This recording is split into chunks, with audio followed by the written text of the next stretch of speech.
Hey there, and welcome to Crime for Sleep. I know you're having trouble falling asleep, so let me keep you company with true crime stories from around the world. Before we dive in, I'm curious, where did you first hear this one? If you enjoy these stories, don't forget to like, comment, and subscribe. Now get comfortable, and let's get into tonight's case. Crime 1, I moved into this place thinking it would be a fresh start. The layout was simple, everything clean, nothing suspicious, until I noticed the bedroom closet. It extended a little too far, deeper than it should have. One night, curiosity got the better of me. I started tapping on the back wall, and it sounded hollow.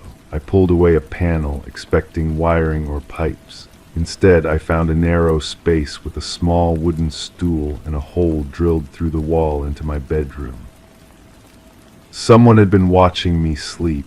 There were wrappers on the floor, and worse, pages of notes written in blocky handwriting, describing what I'd worn each night, what I'd said in my sleep. My privacy had never existed. The handwriting was deliberate, measured, each letter carved into the paper with the pressure of someone who wanted their words to last. I held the pages under my bedside lamp, my hands trembling as I read descriptions of myself that felt both intimate and foreign. The writer knew things about me that I barely acknowledged myself, the way I turned to face the wall when I was anxious, how I whispered the same phrase before falling asleep, a habit I'd carried since childhood. I called the landlord the next morning. His voice carried a weight I hadn't noticed before, like he was expecting this call. He arrived within the hour, which seemed unusual for a man who typically took days to respond to maintenance requests. When I showed him the hidden compartment, he stood there for a long moment, running his fingers along the edges of the false wall. "The previous tenant was a bit eccentric," he said finally. "I thought I'd checked everything when they moved out." But something in his tone didn't sit right. The way he avoided looking directly at the hole, the way his eyes lingered on the notes I'd gathered. I asked him about the tenant, but he gave me only fragments, a quiet person, kept to themselves, moved out suddenly without much explanation. That night I couldn't sleep in my own bedroom. I set up a temporary bed in the living room, but even there I felt exposed. Every shadow seemed to hold a presence. Every creak of the building made me wonder if someone was still watching, still documenting my every move. The next day I started my own investigation. I contacted the previous landlord, tracked down neighbors who might have known the former tenant. What I discovered was a pattern that made my skin crawl. The person hadn't just lived here, they'd been methodically observing not just me, but others. There were mentions of similar setups in other apartments, other hidden spaces, other collections of personal observations.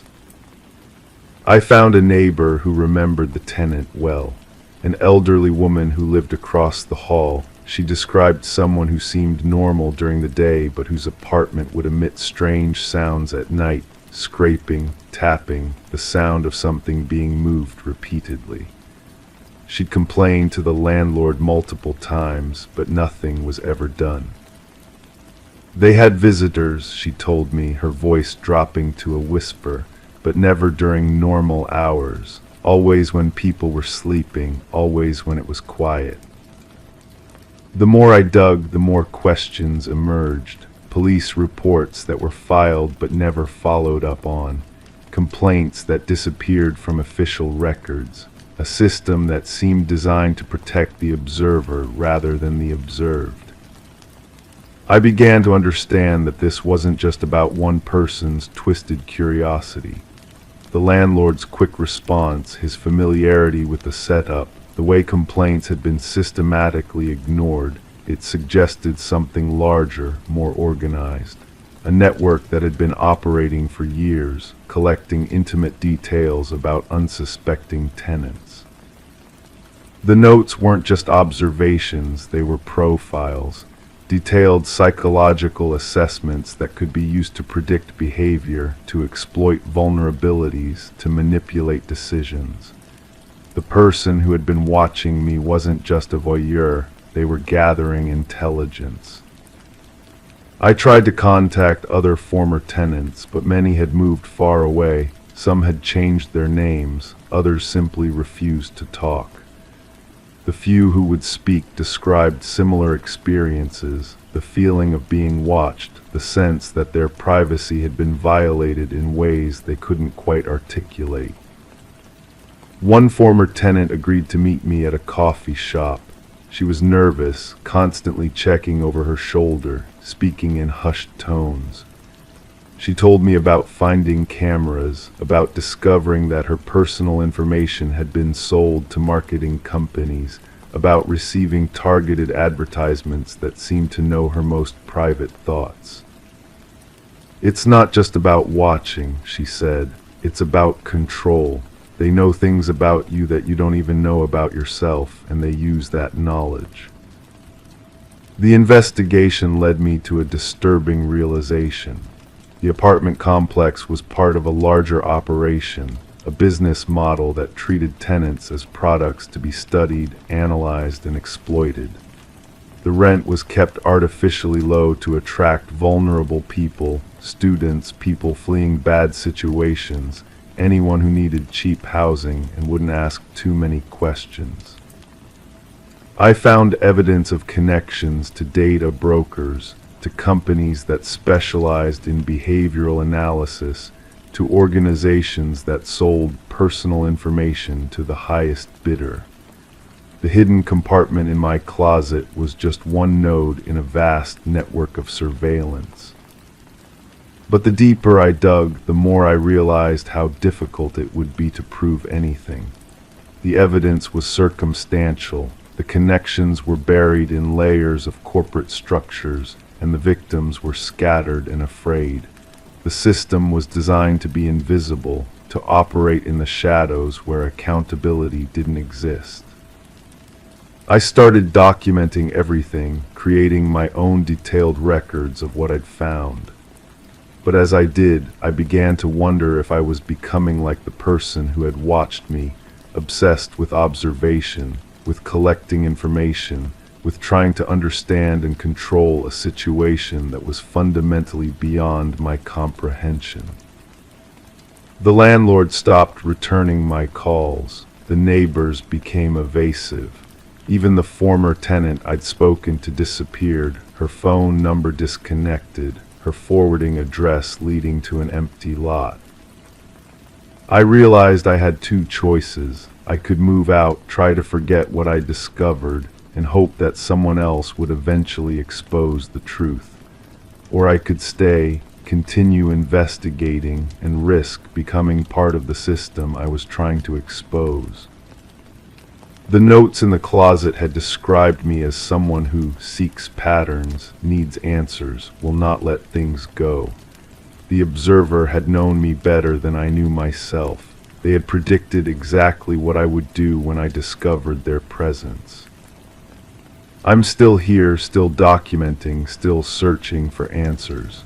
But sometimes, late at night, I wonder if the person who was watching me is still out there, still collecting information, still building profiles of people who think they have privacy.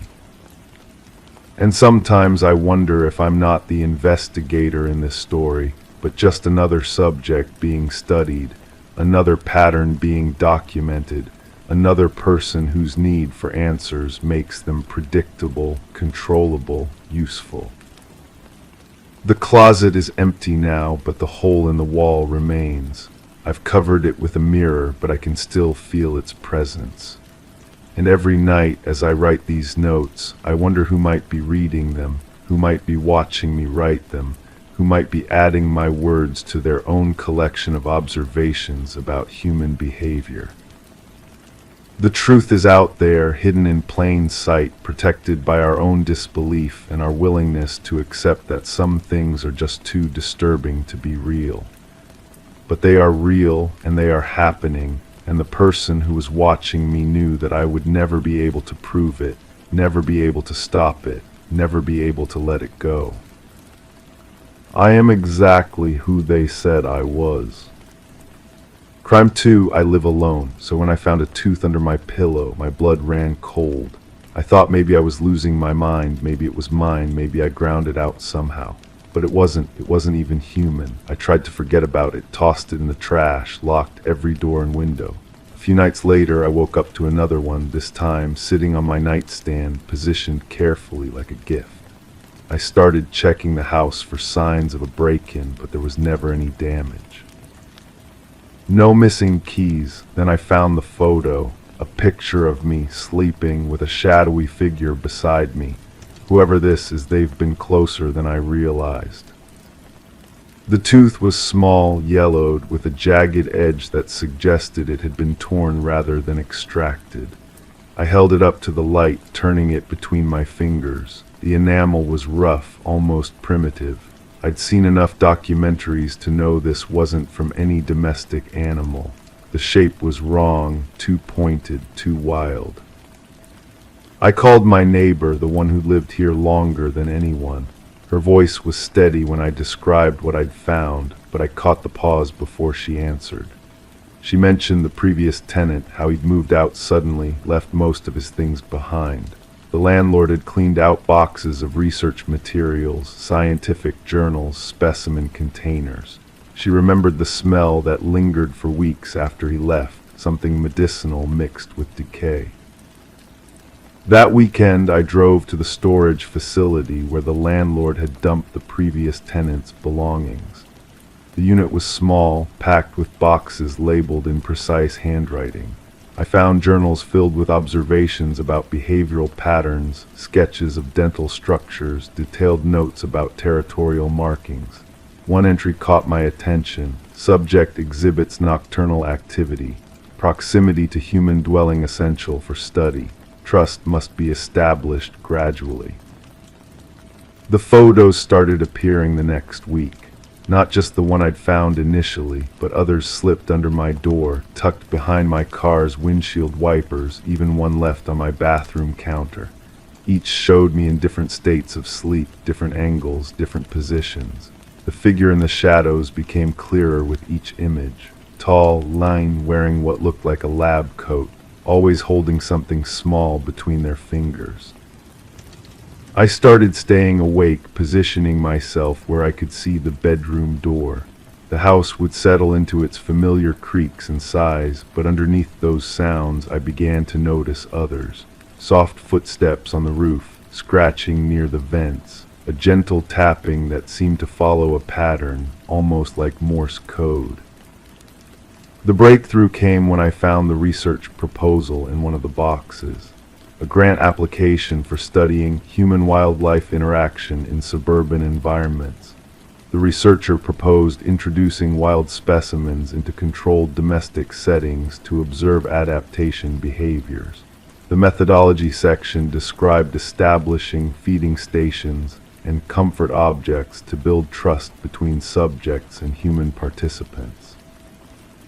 I realized I wasn't the victim of a break-in. I was the subject of an experiment. The documents revealed a network of researchers who had been conducting unauthorized studies across multiple residential locations. They would rent properties, install monitoring equipment, then observe how wildlife adapted to human presence. The previous tenant had been documenting everything, building profiles of both the animal subjects and the unwitting human participants. But something had gone wrong with the study. The final journal entries became increasingly erratic, describing how the subjects had begun exhibiting unusual behaviors. They were leaving gifts, marking territory, showing signs of attachment that went beyond normal animal conditioning. The researcher had lost control of the variables. I found security footage from the storage facility that showed someone accessing the unit regularly, even after the previous tenant had left. The figure was difficult to make out, but they always carried a small bag and left with boxes of materials. They'd been maintaining the study, continuing the observations, using the research to refine their methods. The real shock came when I discovered the correspondence between researchers, email chains discussing how to handle compromised subjects and contaminated sites. They had protocols for situations where human participants became aware of the study. The solutions ranged from relocation to what they euphemistically called data cleanup. I started recognizing the pattern in my own experience. The teeth weren't random gifts, they were markers, each one documenting a phase of the study. The photos weren't threats, they were data collection, proof that the methodology was working. I was being documented, cataloged, prepared for the next phase of whatever they were studying. The most disturbing realization came when I found my own file among the research materials. It contained detailed observations about my daily routines, my sleep patterns, my reactions to stress. They'd been watching me long before the first tooth appeared. The previous tenant had simply been the initial phase of a much longer study. I tried to contact the authorities, but the evidence was circumstantial. Boxes of research materials, strange photographs, animal teeth. It all sounded like paranoid delusions when I tried to explain it. The investigators took notes, promised to look into it, but I could see the skepticism in their eyes. The study continued. More teeth appeared, more photos, more signs that I was being monitored. But now I understood the rules of the game. I wasn't just a victim, I was a participant in something much larger, something that had been going on long before I moved into this house and would continue long after I left. The question that haunts me isn't who's watching me or why. It's whether I'm the human subject being studied or if I've become something else entirely. The teeth under my pillow have started looking familiar, and sometimes I catch myself positioning objects carefully on my nightstand, like gifts for someone who might be watching. The line between observer and observed has blurred beyond recognition. In the end, maybe that was the real purpose of the study all along. Crime 3, it started with small things, neighbors acting strange, glancing at me too long, whispering when I passed.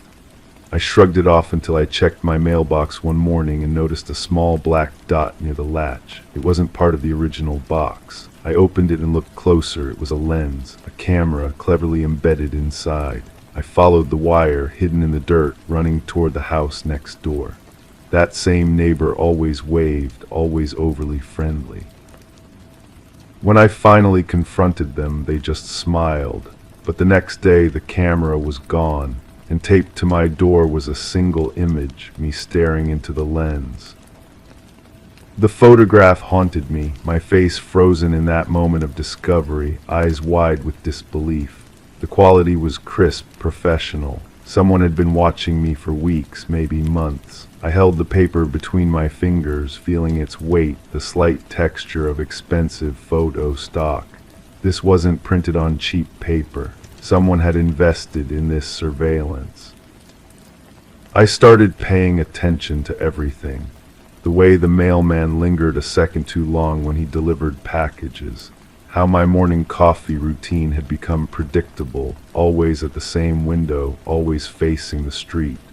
The realization crept in slowly. Someone had been studying my patterns, learning my schedule, documenting my life. The neighbor's house next door appeared normal during daylight. Manicured lawn, painted shutters, a welcome mat that looked freshly cleaned. But I noticed things I'd overlooked before. The curtains never moved. The windows stayed shut even on warm days. The car in the driveway hadn't been driven in weeks. Dust covered the windshield. Leaves gathered under the wipers. I walked past their front door several times, listening for sounds of life inside. Nothing, no television, no footsteps, no voices. Yet someone had waved at me from behind those curtains just days before. Someone had smiled when I confronted them about the camera. Someone had disappeared the evidence overnight.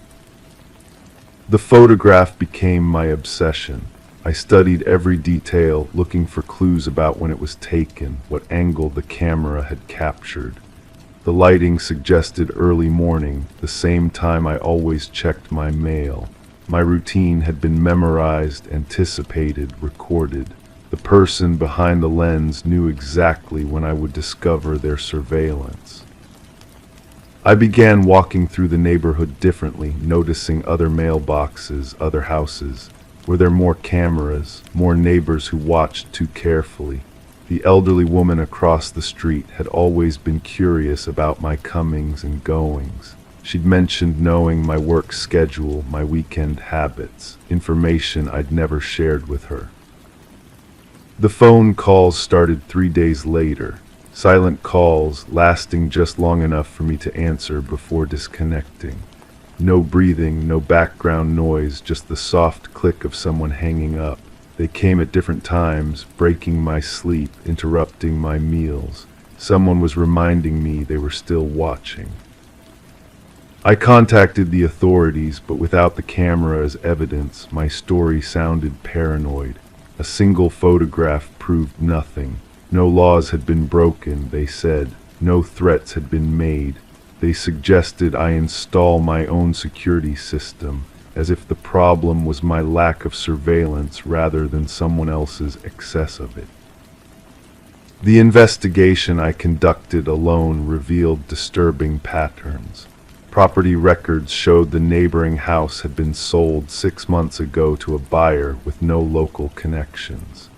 The previous owners had moved suddenly, leaving furniture behind, abandoning a garden they'd tended for years. The new owner had never been seen by other neighbors, only by me. I realized the person who'd waved at me, who'd smiled when confronted, might not have been the homeowner at all. Someone else had been using that house, watching from those windows, running surveillance equipment from a property they didn't own. The real question wasn't who had been watching me, but why they'd chosen to reveal themselves. The photograph remained on my kitchen table, a constant reminder of how exposed I'd become. Sometimes I caught myself staring at my own captured expression, wondering what the person behind the camera had been thinking in that moment. Had they been disappointed to be discovered, excited, or had my finding the camera been part of their plan all along? Weeks passed without incident. No more calls, no more photographs, no more glimpses of movement behind those curtains. The house next door remained empty, or appeared empty. But I couldn't shake the feeling that I was still being observed, still being documented, still being studied by someone who learned to be more careful about their surveillance. The worst part wasn't the invasion of privacy, it was the uncertainty. Not knowing who had been watching me, why they'd chosen me, or whether they'd moved on to someone else. The photograph proved I'd been targeted, but it didn't explain the motive. Personal obsession, random selection, something darker I couldn't imagine. I never found out who had installed that camera or why they'd wanted to watch me. The case remained unsolved, filed away in some drawer of reports about suspicious activity in neighborhood disputes.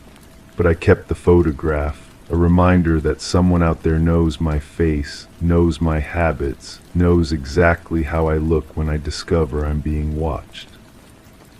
The neighbor's house was sold again within a month to a family with children who wave genuinely when they see me. But sometimes when I check my mailbox, I still run my fingers around the edges, searching for things that shouldn't be there. Because once you've been watched, you never really stop looking over your shoulder. Crime 4, they offered me money to look the other way. No explanation, just a thick envelope shoved under my door and a short message, "Don't report it." I didn't even know what it was, but later that day I saw something no one else seemed to react to, a car pulling a tarp-covered shape from a warehouse, dragging it across the dirt behind the building. The smell lingered for hours. I didn't take the money at first. I wanted to tell someone. But then my phone rang and a distorted voice read my address aloud. I kept quiet for a while. until I found the second envelope and realized I wasn't the only one being paid off. The warehouse sat at the end of our street like a sleeping giant. I'd walked past it countless times, never giving it much thought. Industrial buildings blend into the background after a while, becoming part of the scenery you barely notice. But that day, something made me stop. Maybe it was the way the security camera had been turned to face the wall, or how the usually busy loading dock stood empty despite the trucks parked outside. I watched from across the street, pretending to check my phone. The men working there moved differently than usual. Their conversations were hushed, their movements deliberate. One of them kept glancing toward the residential area where I lived. When our eyes met, he didn't look away. Instead, he nodded slightly, as if acknowledging something we both understood. That night, I found myself staring at the envelope. The bills inside were crisp, new. More money than I'd seen in one place for months. No return address, no signature, just that typed message. The paper felt expensive between my fingers, heavier than regular copy paper. Someone had invested in this silence. I started paying attention to things I'd previously ignored. The delivery trucks that arrived without schedules. The way neighbors would suddenly find reasons to be elsewhere when certain vehicles appeared. The local convenience store owner who used to make eye contact now avoided looking directly at me. His hands shook slightly when he counted my change. The second envelope appeared 3 days later. This one contained photographs, black and white images of the warehouse interior taken from different angles. In one corner, stacked boxes with labels I couldn't quite read. In another, what appeared to be a makeshift office with papers scattered across a metal desk. But it was the final photograph that made my stomach turn. A close-up of that same tarp I'd seen being dragged, except now it was folded neatly, revealing dark stains on the concrete beneath. I recognized the handwriting on the back of one photo. The same person who'd written my grocery list just last week. Someone I trusted. Someone who lived close enough to slide envelopes under my door without being seen. Sleep became difficult. Every creak of the house settling, every car passing outside made me wonder if I was being watched. The money sat on my kitchen table, untouched, while I tried to piece together what I'd stumbled into. The smell from that day had returned in my dreams, metallic and sweet, clinging to my memory like smoke. During my usual walk to the store, I noticed more details. The way certain residents would pause their conversations when I approached. How the mailman now delivered to my building at different times, always when I wasn't visible at my window. The newspaper delivery had stopped without explanation. Small changes that might mean nothing or everything. I decided to return to the warehouse. This time I brought a camera. The building looked different in daylight, more innocent somehow. But the loading dock area still showed signs of recent cleaning. Too clean. The kind of thorough scrubbing that removes more than just dirt. A woman approached while I was taking pictures. She moved with the confidence of someone who belonged there, keys jangling in her hand. Her smile seemed genuine, but her eyes remained cold. She asked if I was looking for someone, if I needed help with anything. Her voice carried the slightest tremor, almost imperceptible. Just admiring the architecture, I told her. She nodded but didn't leave. Instead, she stood there watching me watch the building. When I finally walked away, I could feel her presence behind me for several blocks. That evening my phone rang, the same distorted voice, but this time the message was different. The photographs are nice, it said, but photography can be dangerous, especially when you're not supposed to be there. The line went dead before I could respond. I examined the photos I'd taken that day. Most showed nothing unusual, but in one image, reflected in a window, I could see a figure watching me from inside the building. The face was blurred, but the posture was familiar. Someone I'd seen before, someone who lived in my neighborhood. The third envelope contained a key and an address, not my address, but one I recognized. The building 3 blocks away where several of my neighbors lived. The key was old brass with scratches that suggested frequent use. Attached was another note, 3rd floor, midnight, come alone. I knew I should call someone, but who? The police officer who lived on my street had also been acting strangely lately. The community leader who organized neighborhood meetings had stopped making eye contact. Even the elderly woman who used to wave from her garden now watched me from behind her curtains. Standing outside the building at the appointed time, I realized how many apartments had their lights on despite the late hour. Shadows moved behind windows, people awake and waiting. The key turned easily in the lock as if it had been recently oiled. The hallway smelled of cleaning supplies and something else, something organic and unpleasant. My footsteps echoed despite my attempts to move quietly. On the 3rd floor, one door stood slightly ajar. Light spilled into the hallway, along with the sound of muffled voices. Inside I found them, my neighbors, people I'd lived near for years, sitting around a table covered with envelopes, photographs, and documents. They looked up as I entered, their faces showing no surprise, as if they'd been expecting me. The woman from the warehouse sat at the head of the table. She gestured to an empty chair. "We've been waiting for you," she said. "We need to discuss your recent interest in things that don't concern you." The documents on the table told a story I hadn't expected, not about crime, but about survival, about people making impossible choices when presented with impossible circumstances, about money that came with conditions and silence that came with a price. "Everyone in this room has seen something," the woman continued. "Everyone has been paid to forget, but you've been asking questions, taking pictures, making people nervous." I looked around the table. These were people I'd trusted, people I'd considered friends. Their faces showed a mixture of fear and resignation. They'd been living with this secret longer than I had. "What exactly did I see?" I asked. The woman smiled, but it didn't reach her eyes. "That's the wrong question. The right question is, what are you going to do about it?" The envelope on the table in front of me was thicker than the others. Inside, more money than I'd ever seen. Enough to solve problems, to make life easier, to buy the kind of silence that keeps communities peaceful. "Take it," someone said. "Take it and forget what you think you saw." But I realized I couldn't forget.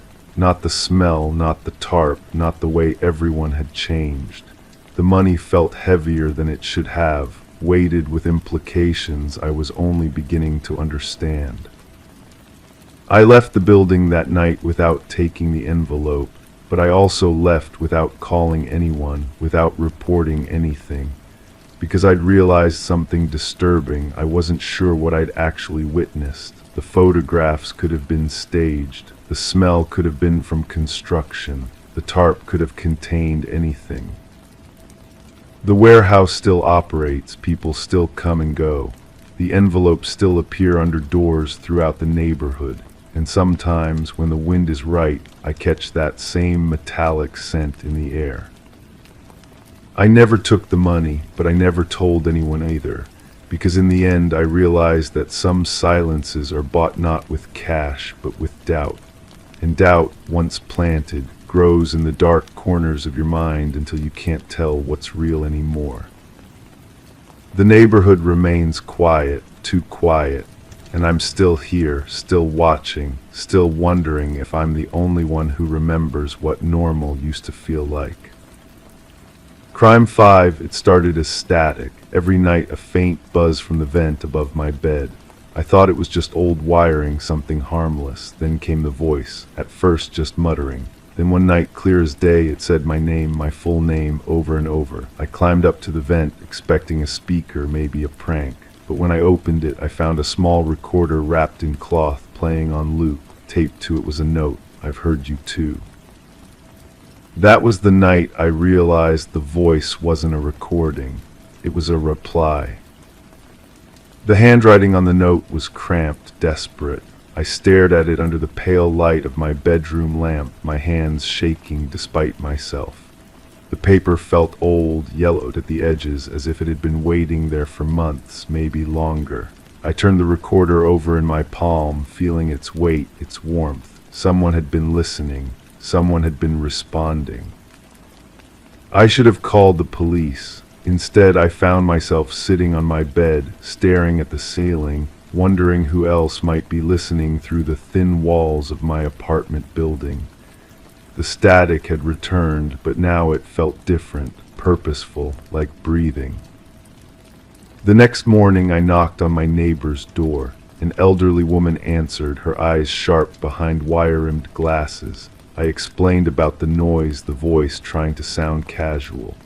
She invited me in for coffee, her movements careful and deliberate.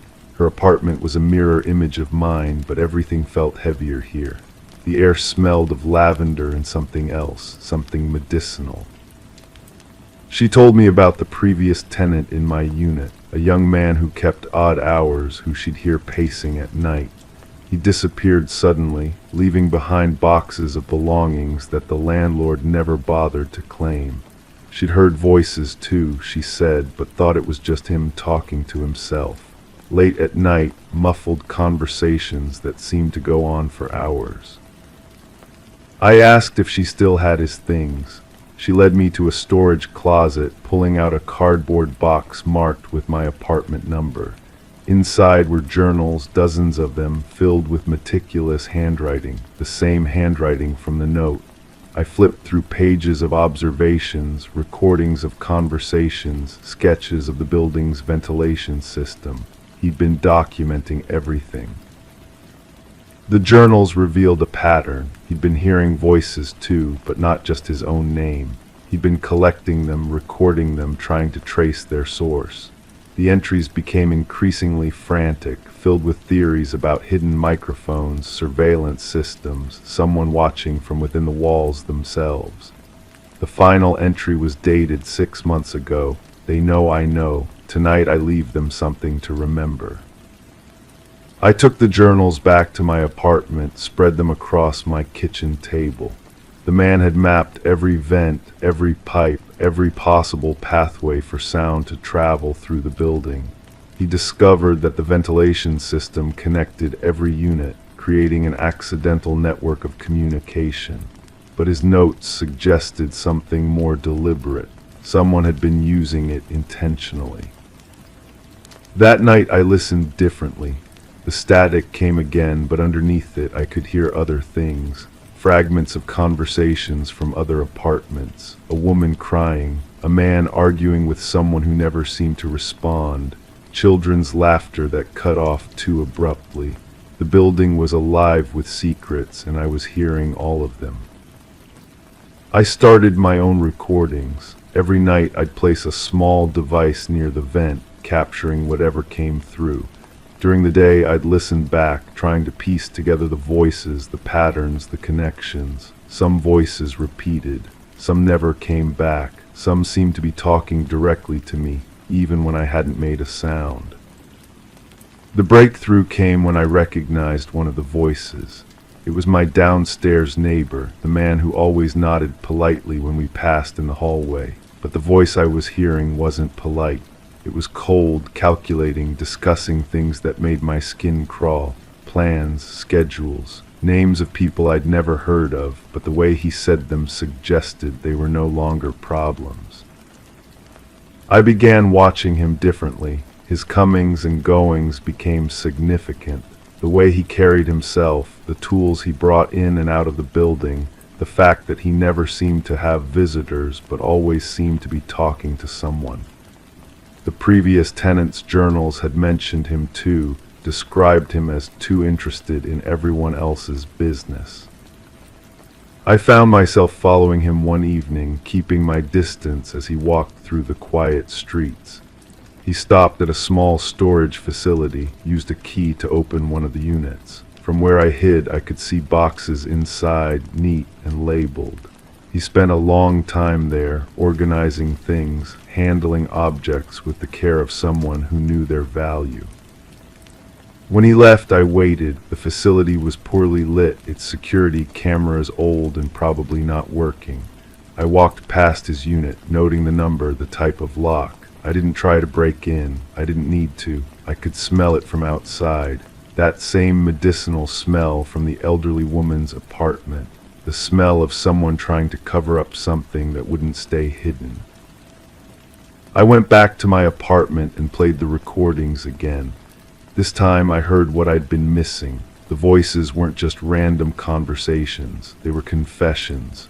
People talking about things they'd done, things they regretted, things they thought no one would ever know. And underneath it all always was his voice, encouraging, guiding, collecting. The realization hit me like cold water. He wasn't just listening, he was harvesting. Every secret, every shame, every whispered admission of guilt was being recorded, cataloged, stored. The building wasn't just his home, it was his hunting ground. I checked the previous tenant's final entries again. He'd figured it out too. The disappearance wasn't random. It was necessary, someone who knew too much, who gathered too much evidence, who'd become a threat.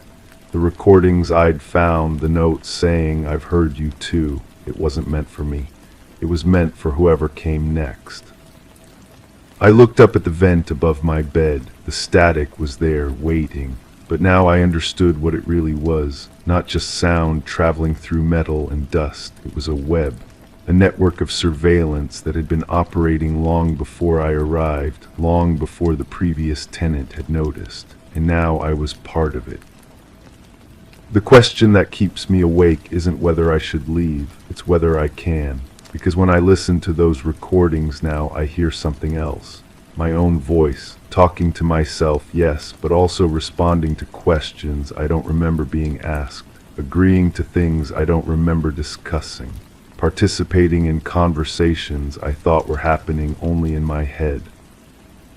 The voice in the vent doesn't just say my name anymore. It thanks me for listening, for recording, for becoming part of something bigger than myself. And the terrifying thing is I'm starting to understand why the previous tenant left that note, why he wanted someone to know. Because once you become part of the network, once you start listening, you can't stop, even when you want to. Especially when you want to. Crime 6, I got called into questioning for a robbery I had nothing to do with. Surveillance footage showed someone matching my build, my clothes, even my gait. I laughed, thinking it was a mistake, until they showed me the still frames. The face was mine, not just similar, identical. I swore I was innocent, but the evidence stacked up. Credit card swipes, camera angles, witness descriptions. I started to wonder if I blacked out, lost time. But then I found a hidden camera in my living room. Someone had been studying me, copying me, becoming me. I wasn't being framed by coincidence. I was being duplicated. The detective's coffee had gone cold while I stared at the screen. Frame after frame of myself committing crimes I'd never committed. The quality was grainy, but every detail matched. The way I walked with my left shoulder slightly forward, the nervous habit of adjusting my collar, even the specific brand of jacket I wore to work every day. My stomach churned as I watched myself empty a cash register with movements that felt foreign yet familiar. I told them I was teaching that evening, had 20 students who could vouch for my presence. They nodded, took notes, but their eyes held the same skeptical glint I'd seen in the courtroom during my divorce proceedings. Evidence spoke louder than alibis, and the evidence was damning. The drive home felt different. Every shadow seemed to conceal someone watching, every parked car potentially hiding cameras. I found myself checking my rearview mirror more than the road ahead, searching for patterns in the headlights behind me. The paranoia tasted metallic on my tongue. My apartment welcomed me with its familiar mustiness, but something felt displaced. The remote control sat at a different angle on the coffee table. My favorite mug faced the wrong direction in the cabinet. Small details that could be explained by fatigue or stress, but they accumulated like drops of water wearing away stone. I started checking my credit card statements obsessively, comparing dates and locations with my own memories. The robbery happened during my evening class, but other transactions appeared during times I couldn't account for. Small purchases at convenience stores I'd never visited, gas stations on routes I'd never taken. My financial life was being lived by someone else. The hidden camera revealed itself by accident. I was reaching for a book on the upper shelf when the afternoon light caught something metallic wedged between two volumes. The device was smaller than a matchbox, wireless, sophisticated, professional grade. My hands trembled as I examined it, wondering how long it had been recording my most private moments. I didn't call the police immediately. Instead, I sat in my kitchen, turning the camera over in my palms, feeling its weight. Someone had been inside my home, studying my habits, learning my routines. They knew when I left for work, when I returned, how I moved through my own space. The violation felt more intimate than theft. The investigation I launched into my own life consumed my nights. I pulled phone records, analyzed my movements, cross-referenced my schedule with every suspicious transaction. Patterns emerged that chilled me. The imposter struck when I had solid alibis, as if they knew exactly when I'd be unavailable to defend myself. I started interviewing my neighbors, casual conversations that revealed disturbing details. The elderly woman across the hall mentioned seeing me leave the building at odd hours, times when I was definitely asleep. The night security guard recognized my face from surveillance footage but couldn't place specific encounters. My own identity was being borrowed, worn like a costume by someone who had studied me with scientific precision. The breakthrough came from an unexpected source. My ex-wife called, her voice tight with concern. Someone had been asking questions about our marriage, my habits, my work schedule. The caller claimed to be conducting a background check for a potential employer, but the questions were too personal, too specific. They wanted to know about my childhood scars, my nervous tics, the way I laughed when uncomfortable. I realized then that the duplication went deeper than surface appearances. Someone was constructing a psychological profile, learning not just how I looked, but how I behaved, how I thought, how I reacted under pressure. The camera in my living room was just one piece of a larger surveillance network I hadn't discovered yet. My bedroom mirror reflected a stranger's face back at me. Same features, same expressions, but somehow foreign. I found myself questioning my own memories, wondering if I could trust my recollection of events. The boundary between my identity and the imposter's actions blurred until I couldn't distinguish between genuine paranoia and justified fear. The final piece of evidence arrived in my mailbox without postmark or return address. A photograph of myself standing in front of the robbed store, taken from across the street. But I'd never been to that location, never stood on that corner, never worn that expression of cold calculation. The image was dated and time-stamped, documenting a moment that existed only in someone else's version of my life. I keep the photograph in my wallet now, a reminder that my face belongs to someone else as much as it belongs to me. The detective calls occasionally with updates, but the investigation has stalled. Security footage from other locations remains sealed as evidence. The imposter's identity stays hidden behind my own features. Sometimes I catch myself checking mirrors more carefully, studying my reflection for signs of manipulation or alteration. The paranoia has settled into my bones like arthritis, a constant low-grade ache that flares during moments of stress. I wonder if somewhere in the city, someone is wearing my face, living a criminal life I never chose but will always be connected to. The truth remains fractured, scattered across surveillance systems and witness testimonies I may never access. My innocence exists in the gaps between evidence, in the spaces where alibis meet accusations. I am both victim and perpetrator, original and copy, trapped in a case that has no resolution because the criminal wears my identity like a second skin. The camera in my living room was just the beginning. How many others remain hidden? How long was I studied before the duplication began? These questions follow me into sleep, where I dream of myself committing crimes I would never commit, watching my face perform actions my conscience would never allow.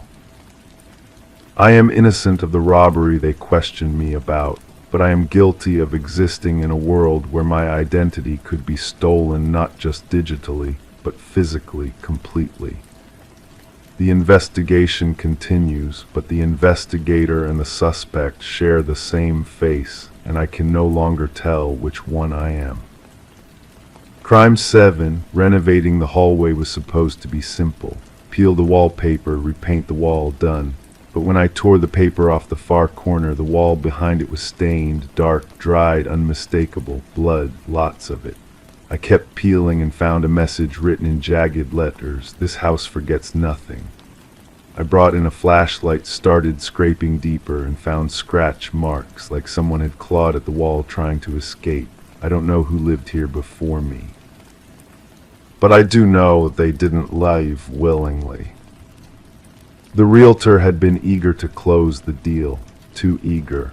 Her fingers drummed against the contract while she spoke about the property's history in careful, measured words.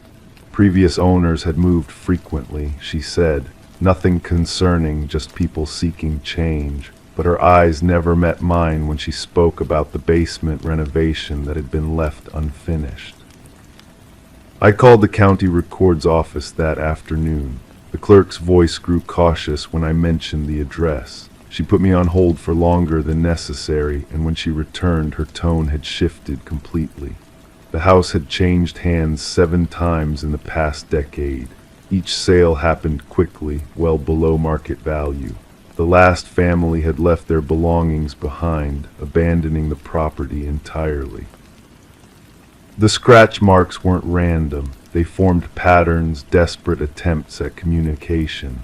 I traced them with my finger, feeling the depth of each gouge. Someone had spent considerable effort carving these marks. The blood stains spread wider than I initially noticed, seeping into the wood frame beneath the drywall. This wasn't a single incident. This was prolonged suffering. I started documenting everything with my phone, taking photos from every angle. The flash revealed additional stains I had missed in natural light. Handprints pressed against the wall at shoulder height, as if someone had been pushed against it repeatedly. The message wasn't written in blood as I first thought, but carved into the plaster with something sharp. The letters were uneven, suggesting the writer had limited mobility or was working in darkness. The basement door had been painted over multiple times, but the paint couldn't hide the scratches around the lock. Someone had tried to force it open from the inside. The door frame showed signs of reinforcement, newer screws driven deep into the wood. I found a key hidden behind a loose brick in the basement wall, wrapped in plastic and tape that had yellowed with age. When I turned the key, the door opened onto a space that didn't match the rest of the house. The walls were concrete, recently poured. The floor had been rettiled, but the work was amateur. Uneven edges, gaps where the tiles didn't quite meet. I pressed my ear to the floor and heard nothing but the sound of my own breathing echoing back. The previous owner's forwarding address led to a post office box that had been closed for months. The postal worker remembered her, though, a woman who always wore long sleeves, even in summer heat. She picked up her mail at irregular intervals, always looking over her shoulder. The last time anyone saw her, she was asking about bus schedules to distant cities. I found her old prescription bottles in the basement crawl space, tucked behind insulation that had been disturbed. Anxiety medication, high dosages. The dates on the labels covered a period of several years. The prescribing doctor's office had no forwarding information when the family moved. They described her as a patient who missed appointments frequently and seemed reluctant to discuss her home life. The neighbors had stories they were reluctant to share. One mentioned hearing raised voices at unusual hours, but they minded their own business. Another remembered the family's car being parked in the driveway for days without moving, windows always up despite the heat. Children from the house rarely played outside, and when they did, they stayed close to the front door. I called the police department's non-emergency line. The officer who answered became interested when I mentioned the address. He asked me to hold while he checked their records. When he returned, his voice carried a weight that hadn't been there before. They had responded to calls from that address multiple times. Domestic disturbances, welfare checks, reports of strange noises. But every time they arrived, the family insisted everything was fine. The wallpaper in the other rooms told different stories.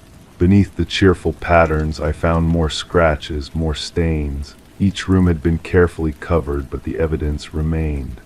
The bathroom wall behind the medicine cabinet showed impact damage, as if something had been thrown repeatedly. The bedroom closet floor had been replaced, but the subflooring beneath showed dark stains that cleaning couldn't remove. I started having dreams about the house. Not nightmares exactly, but vivid scenes of daily life that felt like memories that weren't mine. A woman's voice calling for help that no one answered. Footsteps in the hallway that stopped abruptly. The sound of someone crying behind closed doors. I would wake with the taste of fear in my mouth, my sheets soaked with sweat. The utility company had records of unusual power consumption patterns. Extended periods of high usage followed by sudden drops, as if major appliances were being run continuously, then abruptly stopped. The pattern repeated every few months, always ending with a significant drop in usage before the account was closed. I found photographs wedged behind the water heater, family pictures with faces carefully scratched out except for one. A woman's face circled in red ink. Her eyes held a desperation that the camera couldn't disguise. On the back, someone had written a single word in the same jagged handwriting I'd found on the wall: remember. The more I uncovered, the more I realized the truth wasn't hidden in the walls or buried in the basement. It was in the silence, the careful way people changed the subject when I mentioned the house. The way official records seemed incomplete, the way everyone who had lived here before me had left everything behind, as if they couldn't bear to take anything that might carry the memory with them. I still live in the house. I've covered the walls with new wallpaper, painted over the stains, filled in the scratch marks. But sometimes in the quiet moments between day and night, I hear sounds that don't belong to settling wood or shifting foundation. I hear the whisper of fingernails against plaster, the soft thud of someone pressing against a wall, the muffled sound of a voice that will never be heard. The truth isn't always meant to be found. Sometimes it's meant to be carried, a weight that passes from one person to the next. I understand now why the previous owners left so suddenly. It wasn't fear that drove them away. It was the knowledge that some stories are too heavy to bear alone. And now, as I prepare to list the house for sale, I wonder who will carry this weight next. Crime 8, I hadn't cleaned out the basement freezer in years. It was one of those things you tell yourself you'll get to eventually, but the power went out one day and I had no choice. As I started pulling things out, I found a small package wrapped in butcher paper, carefully taped shut. I opened it expecting old meat. What I found instead was a human thumb, frozen solid. No tags, no explanation, just a piece of someone preserved for who knows how long. I reported it, but the authorities said it didn't match any missing person. That means whoever put it there is still out there, and they haven't been caught. The detective who took my statement had tired eyes and coffee stains on his shirt. He asked me the usual questions while photographing the freezer, the basement, the package. His pen scratched against the paper as he wrote down my answers. When was the last time I'd opened the freezer? Who else had access to my house? Any recent break-ins or strange occurrences? I answered honestly, but even as I spoke, I realized how little I actually knew about my own home. The house had been my grandfather's before it became mine. He'd lived here for decades, a quiet man who kept to himself. After he passed, I inherited everything, including rooms I rarely entered and appliances I barely used. The basement freezer was just one of many things I'd accepted without question. It hummed along, doing its job while I lived my life upstairs, oblivious to what it contained. The smell hit me first when I returned to the basement after the detective left. It wasn't the metallic scent of blood or the sweetness of decay. It was something else, something almost medicinal, like the antiseptic smell of a hospital corridor. I opened the freezer again, searching for the source. The thumb was gone now, bagged as evidence, but the odor lingered. I pulled out every item, checked every corner, but found nothing that could explain it. Sleep became difficult after that. I'd lie awake listening to the house settle, wondering what other secrets it might hold. The basement called to me in ways I couldn't explain. I found myself going down there at odd hours, running my hands along the freezer walls, checking the temperature settings, looking for clues the detective might have missed. The cold metal felt different now, like it was holding back information I needed to know. I started going through my grandfather's things more carefully. Boxes of photographs, medical records, old bills and receipts. Most of it seemed normal, the accumulation of a long life lived quietly.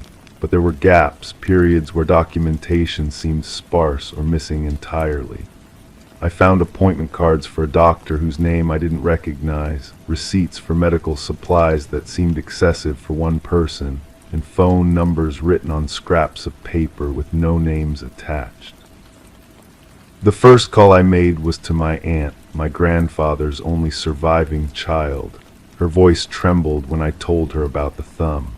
She was quiet for a long time before admitting she'd always wondered about some of his activities. He'd been a medic during the war, she said, and had continued studying medicine informally afterward. People in the neighborhood used to come to him for help with injuries they couldn't afford to treat properly. Nothing illegal, she insisted, just a man trying to help his community. But her words carried a weight that suggested she knew more than she was telling me. When I pressed for details, she became evasive, mentioning only that there had been incidents over the years, people who disappeared or moved away suddenly. She'd never connected these events to her father, but now, with the discovery in my freezer, old suspicions were surfacing. I visited the local library and searched through old newspapers, looking for any mention of missing persons or unexplained disappearances. What I found made my hands shake as I turned the pages. Over the course of 3 decades, at least 7 people had vanished without a trace. Different ages, different backgrounds, but all from the same general area. All during the years my grandfather lived in this house. The patterns were subtle but undeniable. Each disappearance occurred during cold months when a basement freezer would be most effective at preservation.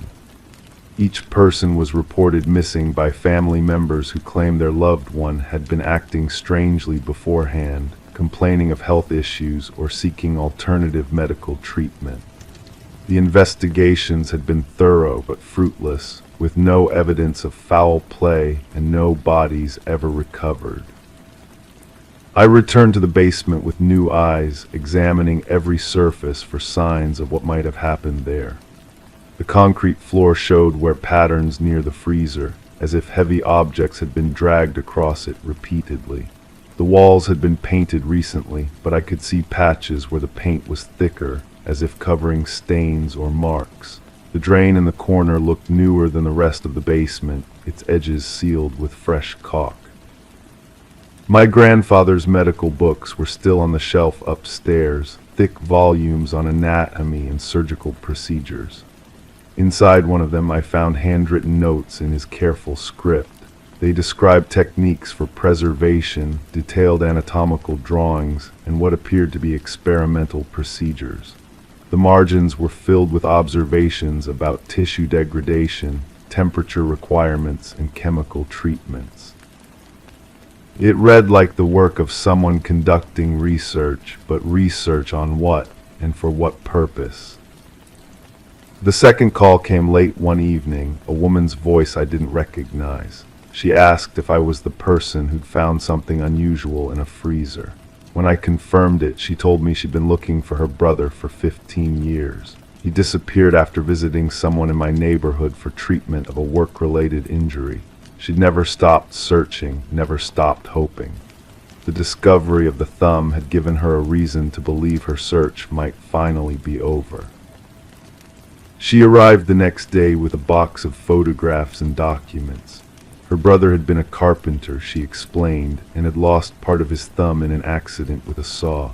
He'd been embarrassed about going to the hospital, worried about the cost and the questions. Someone had recommended a man who could help, someone with medical knowledge who worked quietly and asked no questions. The last anyone saw of her brother, he was walking toward this house, carrying a small bag and looking nervous. We sat in my kitchen, spreading out the photographs and comparing them to the description I'd given the police. The thumb I'd found was roughly the right size and shape, with a distinctive scar that matched one in the photographs. As we talked, I noticed her hands shaking slightly as she handled the pictures, the same way mine had shaken when I'd first opened that package. The investigation reopened, but progress was slow. The authorities were reluctant to disturb a grave or accuse a dead man without concrete evidence. The thumb alone wasn't enough to prove murder, they said. It could have been preserved for medical study, or donated for research, or obtained through legal channels they couldn't trace. Without additional evidence, the case remained open but inactive. I hired a private contractor to examine the basement more thoroughly. He found traces of blood that had soaked into the concrete years ago, chemical residues consistent with embalming fluid, and scratches on the freezer walls that suggested someone had tried to escape from inside. But time had degraded most of the evidence, and what remained was circumstantial at best. The house feels different now. Every creak of the floorboards, every hum of the refrigerator, every shadow in the basement carries new meaning.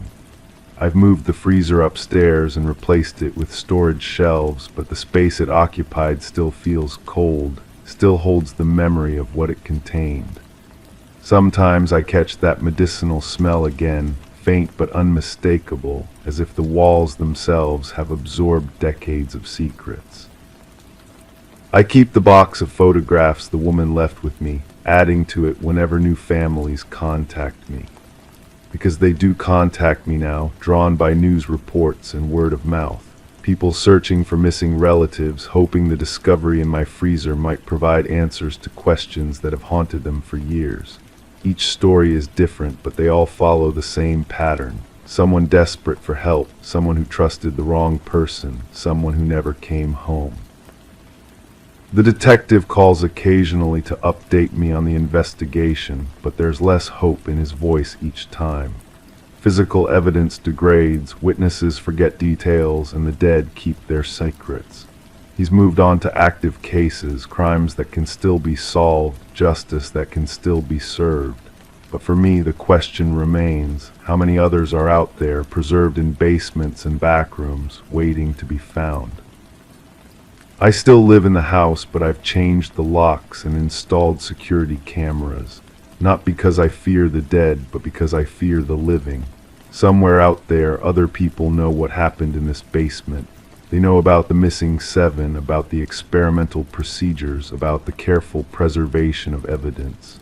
They know, and they're still free, still practicing their quiet medicine in the shadows. The thumb was just the beginning. Crime 9, I never questioned it. The attic was sealed. The landlord said it was just insulation and pipes. But one stormy night, the wind blew a piece of siding off the roof, and I heard banging from above. Not creaking, banging. I pried open the nails and climbed up. It was pitch dark. I found a sleeping bag, a bucket, and a wall covered in photos of me, all taken from different angles of the house. Someone had been living up there, watching, tracking. One photo showed me standing at the sink, looking over my shoulder. I don't remember anyone being there when it was taken. The smell hit me first when I descended that ladder. Stale air mixed with something else, something human. My hands were shaking as I called the police, but when they arrived, they found nothing unusual. Just old insulation, they said. The photos were gone. The sleeping bag vanished. Even the bucket had disappeared. They looked at me like I was losing my mind, and maybe I was. But I knew what I had seen. I started checking the house differently after that night. Every creak became a signal, every shadow a potential threat. I installed cameras in every room, tiny ones that could catch movement when I wasn't looking. The footage showed nothing for weeks, just me moving through my daily routine, cooking, cleaning, sleeping. Then I noticed the pattern. In the recordings, I would pause sometimes mid-task and look up toward the ceiling. I had no memory of doing this, but there it was, captured in digital clarity. My own face, staring upward with an expression I didn't recognize. Fear, recognition, I couldn't tell. The breakthrough came when I found the notebook wedged behind the water heater. Pages and pages of observations, written in careful handwriting that wasn't mine, details about my schedule, my habits, my visitors. There were notes about which lights I turned on first when I came home, how long I spent in the shower, what I ate for breakfast. The writer knew me better than I knew myself. One entry made my blood freeze. It described a conversation I had with my sister over the phone, word for word. A private conversation about my fears, my suspicions about being watched. The handwriting noted my tone, my pauses, even the way I fidgeted with the phone cord. But here's what disturbed me most. The date on that entry was 3 days before the storm that revealed the attic. I started leaving the house at irregular intervals, taking different routes, changing my patterns, but the notes continued appearing. Sometimes tucked under a book, sometimes slipped between magazine pages. The handwriting remained consistent, but the content grew more intimate. References to childhood memories I had never shared with anyone, descriptions of birthmarks in places no one could see, accounts of dreams I was certain I had never spoken aloud. The police suggested I was experiencing stress-related hallucinations. They ran background checks on previous tenants, interviewed the landlord, examined the house from foundation to roof. Nothing. No evidence of forced entry, no signs of habitation in the attic, no fingerprints on the notebook that weren't mine. The handwriting analysis was inconclusive, they said. Could be anyone's, could be nobody's. I decided to set a trap. I told my sister over the phone that I was planning to visit relatives for a week, leaving on a specific day. I made sure to sound convincing, even packed a suitcase and put it by the door, but I never left. Instead, I hid in the basement with a direct view of the attic access point through a small window. For 2 days, nothing happened. Then on the third night, I saw a figure emerge from the attic. Small, careful, moving with the confidence of someone who knew the house intimately. The person descended the ladder and walked directly to where I kept my laptop, copying files onto a small device. They moved through my belongings with practiced ease, photographing documents, rifling through personal items. I wanted to confront them, but something held me back. As they worked, I realized I recognized their movements, their posture, the way they tilted their head when concentrating. It was familiar in a way that made my skin crawl. When they finally returned to the attic, I waited another hour before emerging from my hiding spot. The copied files were gone from my laptop's history. The disturbed items had been carefully replaced, but I had seen enough. I knew someone was living in my house, documenting my life, and they moved through my space like they belonged there. The question that haunted me wasn't who they were, but how long they had been watching. I started researching the house's history. Previous tenants had reported strange occurrences. Items moving, sounds in the walls, the feeling of being observed. One tenant had installed security cameras and captured footage of their own possessions being rearranged while they slept. Another had found personal items missing, only to discover them in impossible places like sealed containers or locked drawers. The pattern extended back years. Every tenant eventually left, usually within 6 months. They all reported the same phenomena. The sense of being watched, items disappearing and reappearing, evidence of someone else's presence that could never be proven. The landlord always acted surprised, always claimed no knowledge of any problems. I confronted him with my findings. He listened patiently, nodding at appropriate moments, expressing concern for my well-being. But when I mentioned the notebook, his expression changed. Just for a moment, a flicker of something passed across his face. Recognition, guilt. Before I could be sure, his mask of concern returned. That night I found a new note. This one was different. Instead of observations about my behavior, it contained a simple message: "You're getting too close." The handwriting was the same, but the paper was different. Expensive stationery, the kind used for formal correspondence, the kind I had seen in the landlord's office. I packed immediately and left the house, but as I drove away, I couldn't shake the feeling that I was missing something crucial. The pieces of the puzzle were there, but I couldn't see the complete picture. Was the landlord involved? Was he the one living in the attic? Or was someone else using his stationery to throw me off the trail? The questions followed me to my new apartment. Sometimes, late at night, I would catch myself looking up at the ceiling, listening for sounds that weren't there. The paranoia had become part of me, a constant companion that whispered doubts about every shadow, every coincidence, every moment of solitude. I never reported the final incident to the police. Who would believe that someone had been living in my attic for months, documenting my life, and then vanished without a trace? The evidence was gone, the witnesses were non-existent, and the only proof was my own damaged psyche. But I know what I experienced. Someone was watching me, learning me, becoming me in ways I still don't understand. The question that keeps me awake isn't whether it really happened, it's whether it's still happening. In this new place, with these new walls and new shadows, I find myself wondering if the watchers have followed me here. If they're still out there, still taking notes, still waiting for the perfect moment to reveal themselves. The attic door may have been nailed shut, but some doors once opened can never truly be closed again. Story 10. The town held its secrets close, but none whispered of the house standing at the edge of the woods. It loomed solitary, its windows dark, its porch weary from the weight of time. Nobody laid claim to it. Nobody recalled its builder. Yet when a band of explorers strayed too near, they beheld the peculiar site names carved into the wooden siding, etched deep like ominous omens. And at the very end, fresh and unblemished, was a name unfamiliar to them all. Until, with a quivering voice, one of them murmured, "That name, it's mine." In the dead of night, a call came through to dispatch, logged as a routine trespassing incident.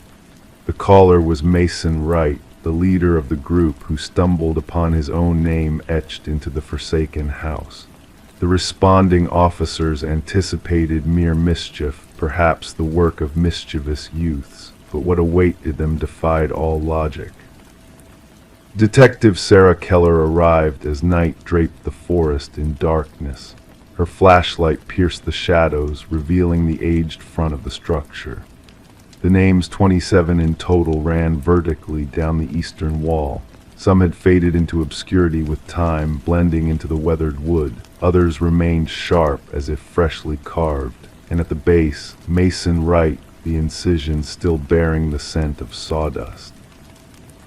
"I've never set foot here before," Mason protested, his breath forming mist in the chilly air. "How could anyone know my name?" The inquiry commenced with checks on the backgrounds of each listed name. The findings sent shivers down the spines of the detective team. Every name belonged to an individual reported missing over the past 40 years. Some cases had grown cold, others remained open, but all shared a chilling similarity: the vanished had been solo hikers. Forensic experts meticulously documented each carving, noting the differing depths, techniques, and weathering patterns.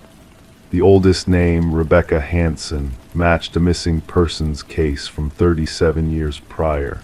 The records recounted a young woman who ventured into these woods never to return, leaving behind only a lone hiking boot by a stream. Detective Keller conducted thorough interviews with Mason. His account stayed unwavering. He had no ties to the area beyond this particular hike with his college friends. They had chosen the trail randomly, guided by an online suggestion. Nothing in his past linked him to any of the other names adorning the wall.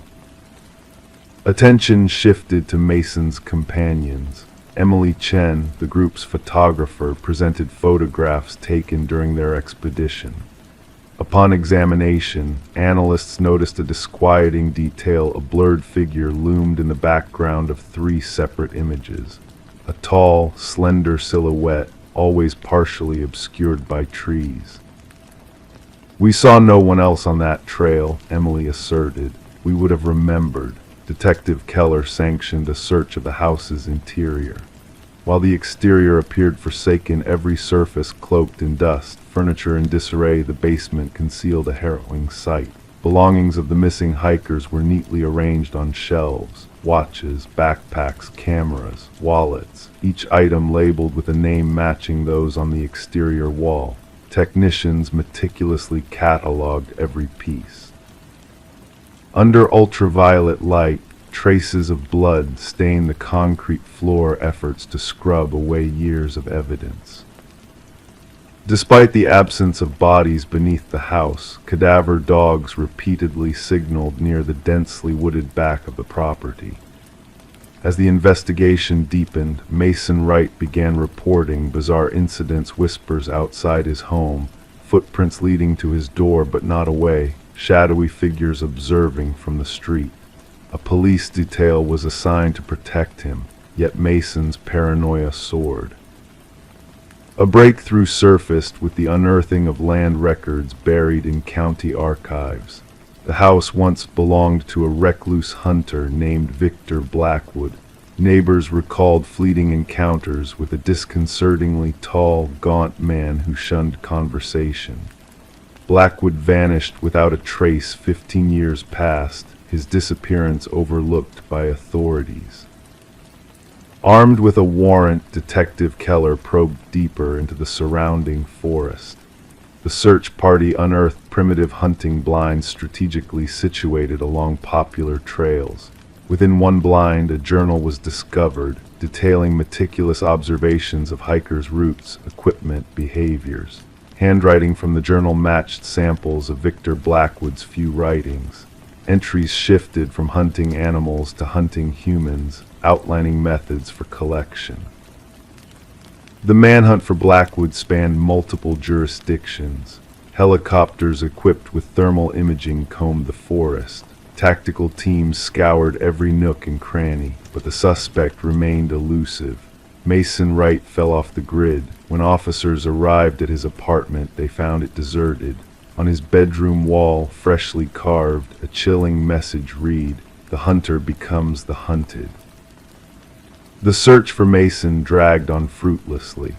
However, during a subsequent sweep of Blackwood's residence, forensic experts stumbled upon a gruesome find. Concealed behind a false panel in the basement lay a workshop stocked with woodworking tools, wood preservatives, and a freshly carved wooden piece bearing a new name belonging to the chief forensic technician who had processed the house initially. The technician had called in sick that day, unreachable by phone. Authorities established a vigilant perimeter around the house. Cameras monitored every approach. Motion sensors stood watch for intrusions, and then in the hush of night, sensors blared an alarm. Surveillance footage captured a figure emerging from the forest, unnaturally tall and slender, moving with an eerie grace. As tactical units closed in, the cameras flickered briefly. When vision was restored, the figure had vanished into the night. The house remains under ceaseless surveillance to this day. Neither Mason Wright nor the forensic technician were ever located. The investigation persists, with fresh resources allocated as similar disappearances crop up in wooded regions. The names carved on the wall have morphed into grim lore among law enforcers. Some officers dare not utter them aloud, others shun the case entirely.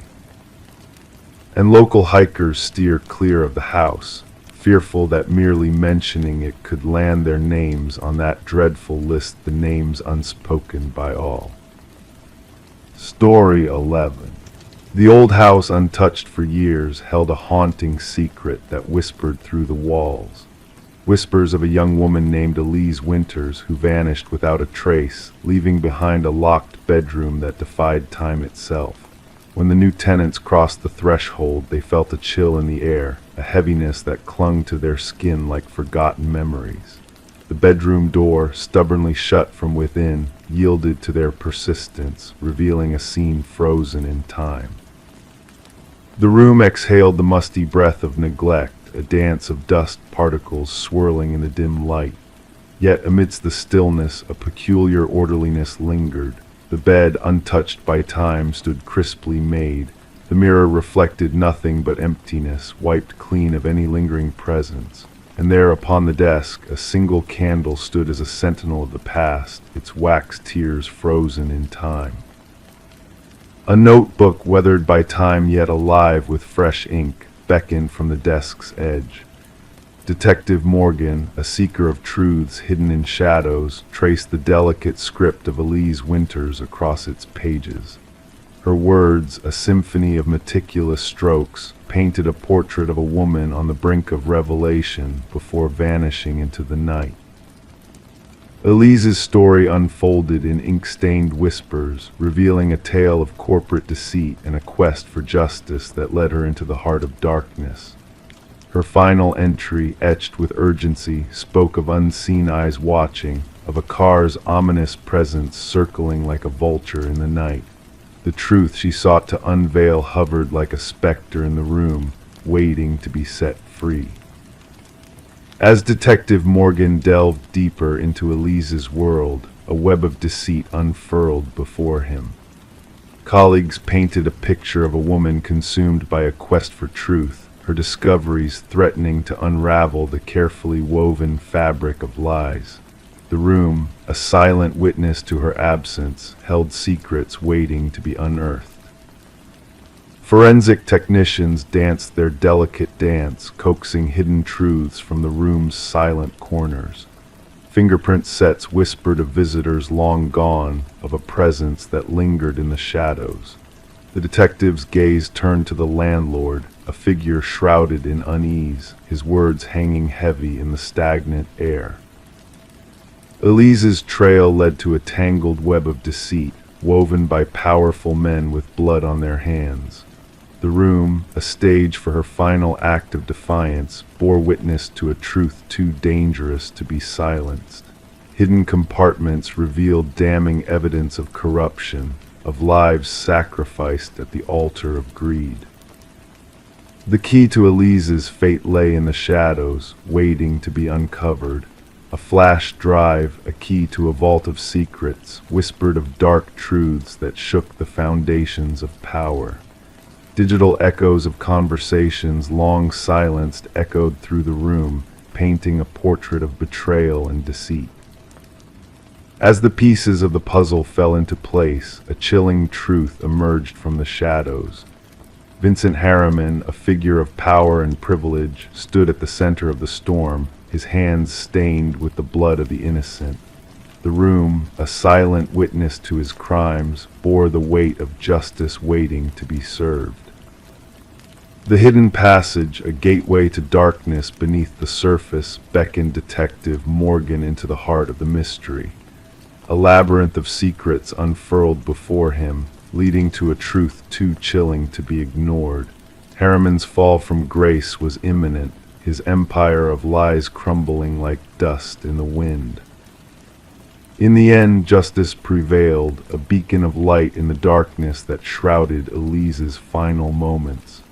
The room, a silent witness to her sacrifice, stood as a testament to her courage and determination.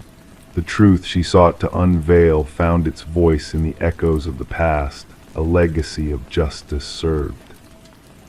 The house, a silent sentinel of secrets long buried, stood empty once more, its walls echoing with the whispers of the past. Locals whispered of a presence that lingered in the shadows, of a light that flickered in the darkness. Elise's spirit, a guardian of truth, watched over the house, her legacy etched in the walls of the room she never truly left. Story 12. The old apartment possessed its idiosyncrasies, pipes that groaned, floorboards that creaked. Yet the new tenant discerned a difference in the sounds she heard. The footsteps above were too precise, too deliberate. Despite residing on the top floor, the slow, measured footfalls persisted. One night she mustered the courage to tap the ceiling with a broomstick. The sound ceased. A pregnant silence enveloped the space. Then a single knock reverberated from within the ceiling. Sarah Coleman chose not to disclose the strange incident to anyone. She convinced herself it was merely the building settling, or perhaps a small creature that had ventured into the attic space. Even as the footsteps persisted each night, she adjusted, cranking up the volume on her television, donning headphones to bed, anything to drown out the methodical pacing that traversed her ceiling in the darkness. Detective Morris was introduced to the apartment's enigma when a maintenance worker stumbled upon a concealed crawlspace during routine repairs. The worker had removed a section of drywall in the hallway outside Sarah's unit to address a water leak. Behind the wall, he unearthed a narrow passage that defied the building plans. Illuminated by his flashlight, the passage revealed a makeshift living area, discarded food wrappers, empty water bottles, a soiled blanket, and a small notebook. Alerted, the building superintendent promptly contacted the authorities. Detective Morris, accompanied by his partner Detective Rivera, encountered the pallid, trembling maintenance worker. "Someone has been dwelling within the walls," he reiterated. "Someone has been observing."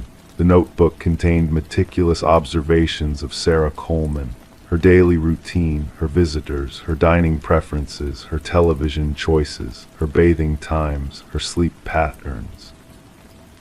The script, initially neat, descended into erratic scribbles towards the end, with peculiar symbols adorning the margins. "The subject no longer acknowledges my signals," the final entry read. "She has chosen to disregard me. No one disregards me." Forensic teams combed the crawlspace, unearthing fingerprints that matched no known records. They uncovered an intricate network of passages integrated into the building's walls and ceilings, some dating back several decades according to structural assessments. The passages linked to 5 different units but terminated in observation, small apertures camouflaged as fixtures or minor damages in one unit only, Sarah Coleman's. Current occupants were interviewed, revealing no anomalies beyond the customary apartment noises. However, former tenants painted a divergent picture. 3 past inhabitants of Sarah's unit recounted sensations of being watched or hearing inexplicable movements. 1 tenant had vacated after a mere fortnight. None had vocalized their experiences, fearing they would be deemed paranoid. The breakthrough in the investigation occurred when trace blood spatter was discovered in one of the crawl spaces. DNA analysis connected it to Martin Weaver, a former resident who had vanished inexplicably 4 years earlier. Although his family had filed a missing persons report, the case had grown cold. Martin had resided in the apartment directly beneath Sarah's. Detective Morris revisited Martin's disappearance. Neighbors recalled Martin's grievances about noises emanating from the apartment above his. He had confronted the tenant residing there at the time, a reticent individual named Edward who maintained a low profile. Subsequently, Martin disappeared. Edward vacated the premises the ensuing month, leaving no forwarding details. Investigators delved into Edward's rental history, revealing a recurring pattern.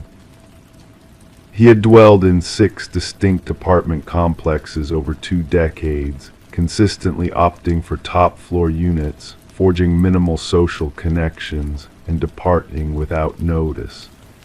A neighbor from his 3rd residence recollected him as intense, citing his frequent complaints about requiring silence. Property records disclosed that Edward had procured remote rural land. Upon arrival at the site, investigators stumbled upon a cabin adorned with photographs and notes. Images of residents from various apartment buildings, including Sarah Coleman and Martin Weaver, adorned the walls. Maps detailing ventilation systems and structural vulnerabilities. Elaborate journals chronicling observations of the specimens and maintaining the habitat. At the cabin's core stood a corkboard embellished with newspaper clippings. Reports of missing individuals, 6 in total, all past tenants from buildings where Edward had dwelled. Deep gouges marred the wooden floor beneath the board, suggesting repetitive dragging of a heavy object. Behind the cabin, cadaver dogs guided investigators to freshly disturbed earth. Subsequent excavation unearthed human remains, and then another burial site, and another. As forensic anthropologists embarked on the somber task of identifying the victims, Detective Morris revisited Sarah's apartment complex. Although the crawl spaces had been sealed off, residents sporadically reported peculiar noises. During the installation of new security systems, maintenance personnel stumbled upon an item nestled in a corner where the ceiling met the wall in the hallway, a fresh notebook, newer than the initial one discovered. The inaugural page bore a single sentence: "They discovered my former nest, but not my current one." The handwriting mirrored that of the prior notebook. The final page exhibited a crude layout of Sarah's apartment, with a new passage delineated in red, and a date for that very night. Officers hastened to evacuate Sarah, only to find her unit deserted. Her phone rested on the kitchen counter. Her television remained on. Her shower streamed. In the bathroom, the mirror fogged, gradually revealing a message inscribed by a finger on the glass: "Look up." The ceiling panel above the shower had been removed. The manhunt for Edward persists. Investigators have identified him as Edward Mercer, a former construction specialist renowned for renovations. His adeptness in structural compositions facilitated the creation of his covert network of observation points and passages. Thermal imaging scans of Sarah's building exposed no traces of current habitation within the walls. Sarah Coleman's whereabouts remain unknown. Her case has been linked to analogous vanishings across multiple states. Authorities have cautioned apartment managers regarding unauthorized modifications and concealed spaces. What haunts Detective Morris most is not the graves, the journals, or even the photographs of unsuspecting residents. It is the image of Sarah, night after night, hearing those footfalls above her in an apartment devoid of an upstairs neighbor, the footfalls that ceased when she tapped and then echoed back. At times, during solitary nights in his own abode, Detective Morris finds himself gazing up at his ceiling, listening, waiting, and pondering who else might be listening as well. Story 13. In the stillness of the night, a subtle creak echoed through the old cottage as Sarah Coleman stepped onto a loose wooden plank. The slight shift beneath her weight caught her attention, drawing her gaze downward. She knelt, her fingers tracing the edges of the plank as she sensed a hidden secret lurking beneath the surface of the floor. With cautious determination, she lifted the boards, revealing a dark and narrow space concealed beneath the foundation of her newly acquired home. Dust particles danced in the beam of her flashlight, cobwebs glistening in the dim light. But amidst the shadows, faint outlines began to take shape: a mattress, a chair, and in the corner, a weathered notebook filled with pages bearing her name, written repetitively as if by an unseen hand. Detective Morgan Reed stood silently behind Sarah, observing the mix of fear and curiosity in her expression as she peered into the abyss beneath the cottage. It wasn't just the discovery of a hidden room that unsettled Sarah, it was the realization that her sanctuary had been violated, infiltrated by a sinister presence that had remained hidden until now. "Be careful, don't disturb anything," Detective Reed's calm voice cut through the tension, guiding Sarah as she navigated the eerie space. The flashlight's beam revealed the walls adorned with surveillance photograph snapshots of Sarah's daily life, captured without her knowledge. A chilling shrine of obsession meticulously curated beneath her very feet. Sarah had purchased the cottage from the estate of Walter Green, an elderly recluse who had passed away with no known heirs. The property had seemed charming and quaint, in need of minor updates according to the real estate listing. Yet no mention had been made of the dark secrets concealed within its walls. "I never met him, the previous owner," Sarah's voice trembled softly. "The neighbors said he kept to himself. I was told the basement access had been sealed off long ago. The inspection report never hinted at this." As crime scene investigators arrived with their equipment, the truth of Walter Green's obsession began to unravel. Fingerprints adorned every surface, a haunting testament to his fixation on Sarah. The timeline constructed by forensic analysts revealed years of clandestine surveillance, a silent vigil that had spanned long before Sarah's arrival. The department psychologist somberly explained the escalating nature of such fixations, the transition from fantasy to a chilling reality. The hidden room spoke of sinister intentions, a twisted plan veiled beneath the guise of solitude and anonymity. Detective Reed's investigation veered into unexpected territory when she uncovered a clue from Walter's former colleague, a man who fidgeted nervously as he revealed fragments of Walter's unsettling musings about Sarah. A key found in Walter's locker led them to a storage unit, revealing a meticulous replica of Sarah's former life, frozen in time with a date circled on a calendar, marked with a foreboding promise of togetherness. As the investigation delved deeper, Walter's troubled past surfaced a history of delusions and obsessions that had laid dormant until Sarah unwittingly ignited his latent desires.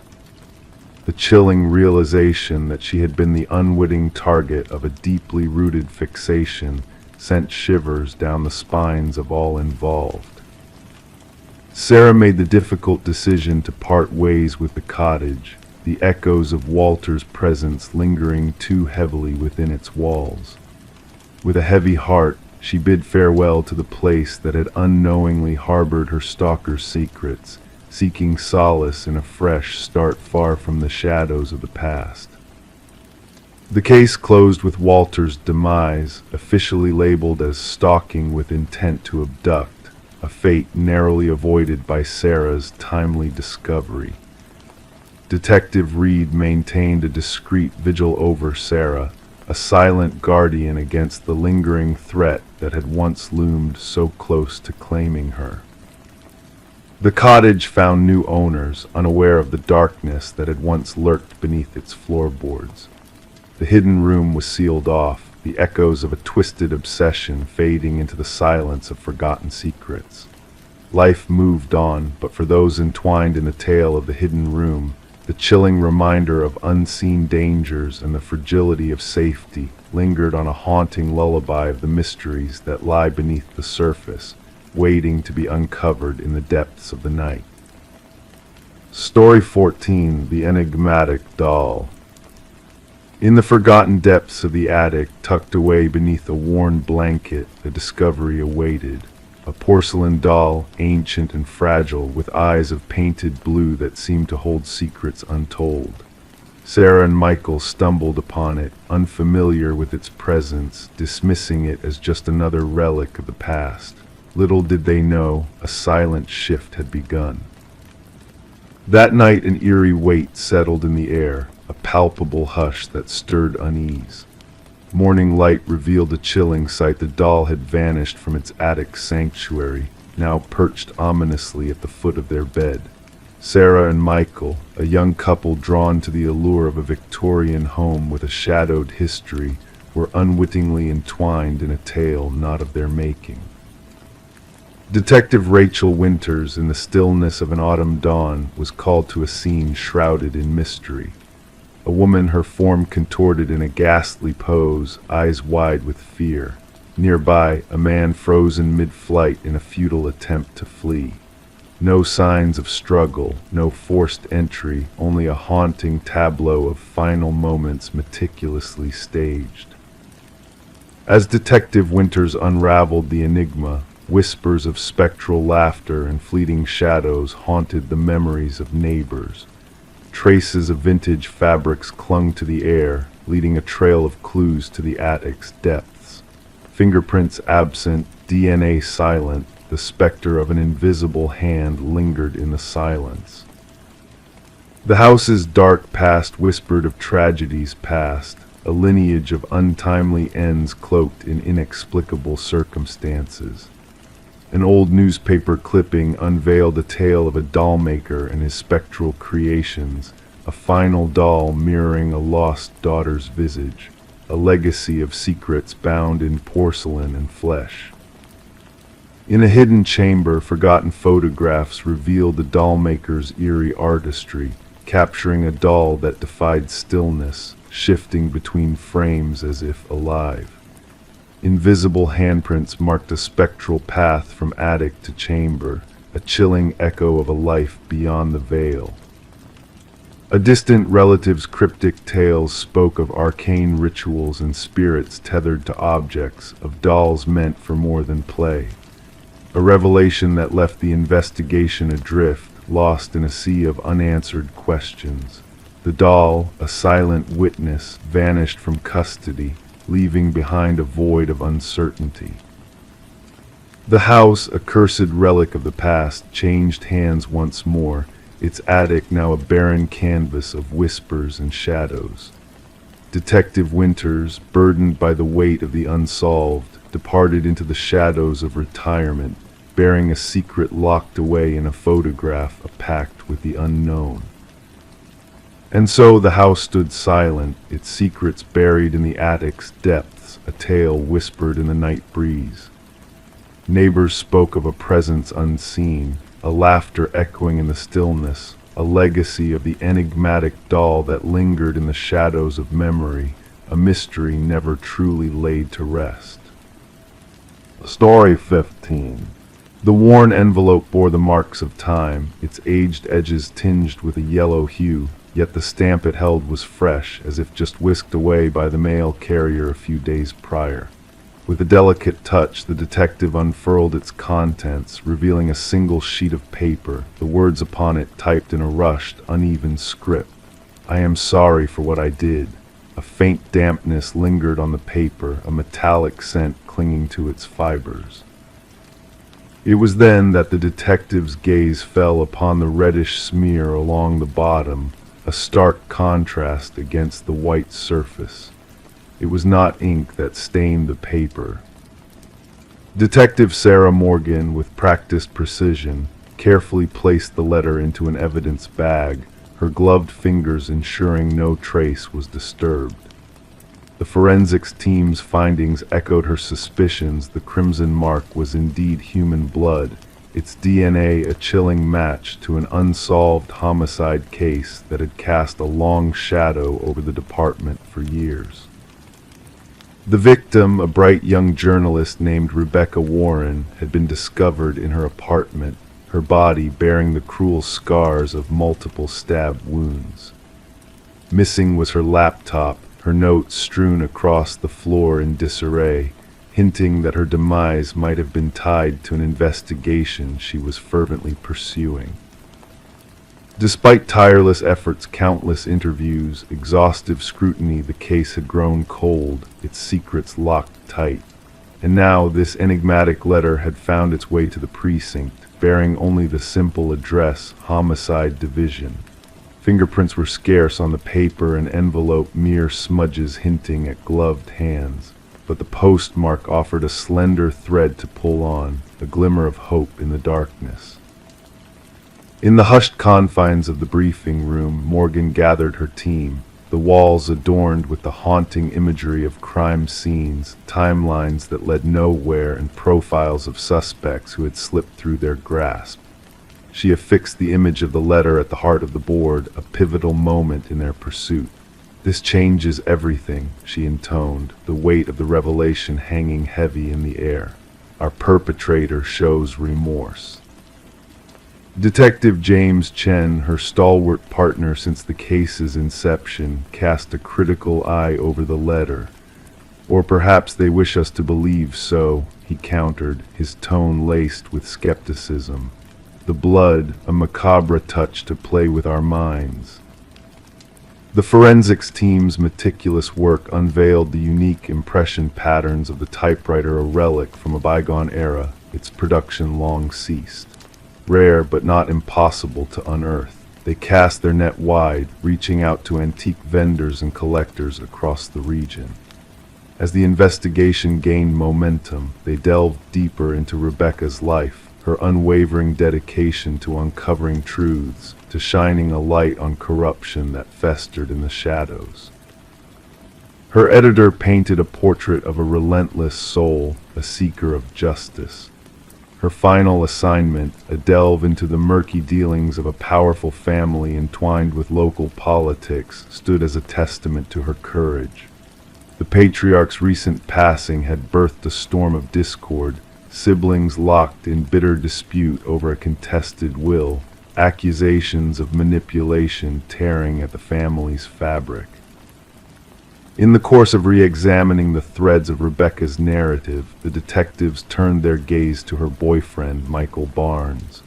Once a grieving lover with an alibi as solid as stone, he now bore the weight of suspicion upon his trembling shoulders. Rebecca spoke of a shadow trailing her, he confessed, his eyes betraying a flicker of fear. "I dismissed her fears, believing them born of her investigations, a grave error." Amidst this web of deceit and revelation, a second missive arrived, a mirror of the first, inked by the same typewriter, stained with the same crimson tale. She unraveled the family's secrets, about the inheritance, about the patriarch's demise. It was never meant to end in bloodshed. The path of inquiry led to the manse of the deceased patriarch, where the eldest son, Richard, stood under the detective's scrutiny. His collection of antiquities boasted several vintage typewriters, a detail that set alarm bells ringing. Under questioning, Richard's veneer of composure cracked, his responses rehearsed, his demeanor a facade. The breakthrough came with the revelation of microscopic fibers on the envelopes, fibers that whispered of custom stationery exclusive to the youngest daughter, Eleanor.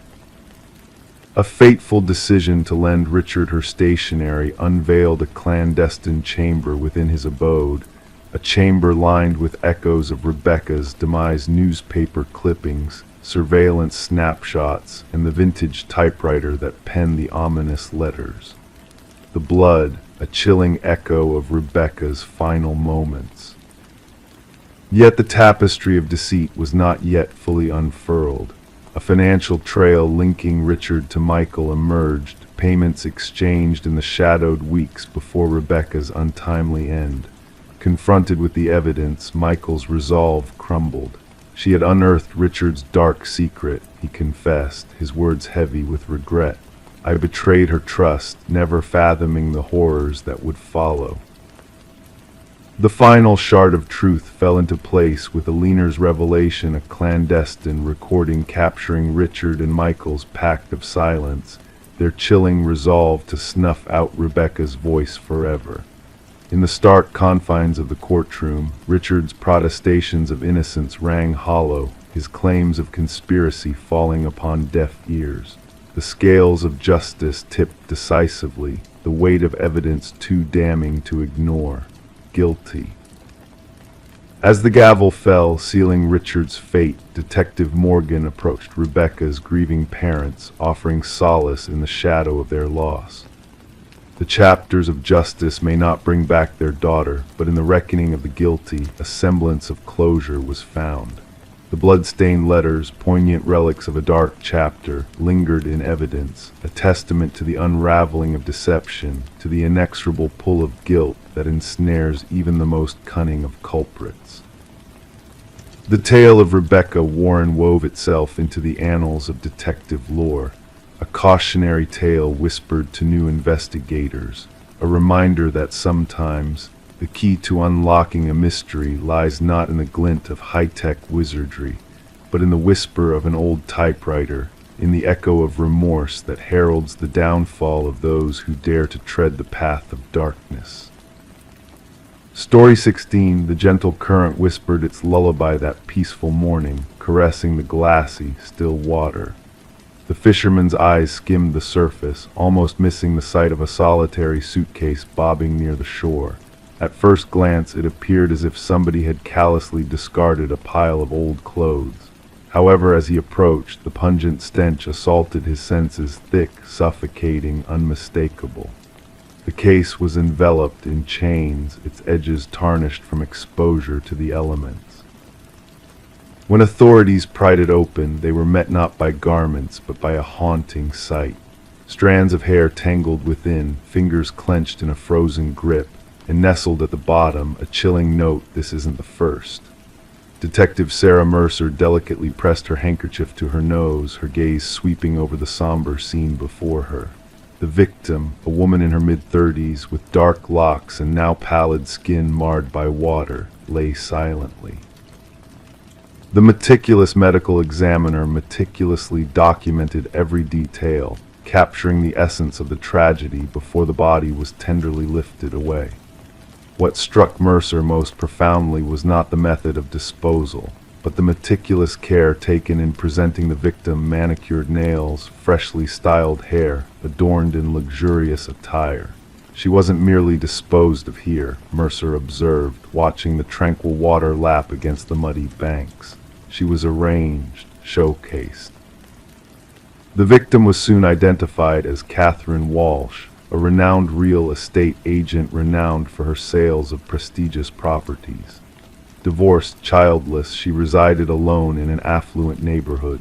Colleagues painted a portrait of her as driven, precise, and guarded. Her absence had raised alarms when she failed to attend a crucial showing with affluent clients, reported missing by her concerned assistant. Missing that appointment was inconceivable for her, the assistant stressed during interrogation. That sale would have been her crowning achievement. Investigators meticulously combed through Walsh's modern abode, every detail immaculate, almost unnaturally perfect. Designer furnishings meticulously arranged, not a speck of dust dared to settle on any surface. The refrigerator housed meticulously labeled meals in identical containers, each marked by the day.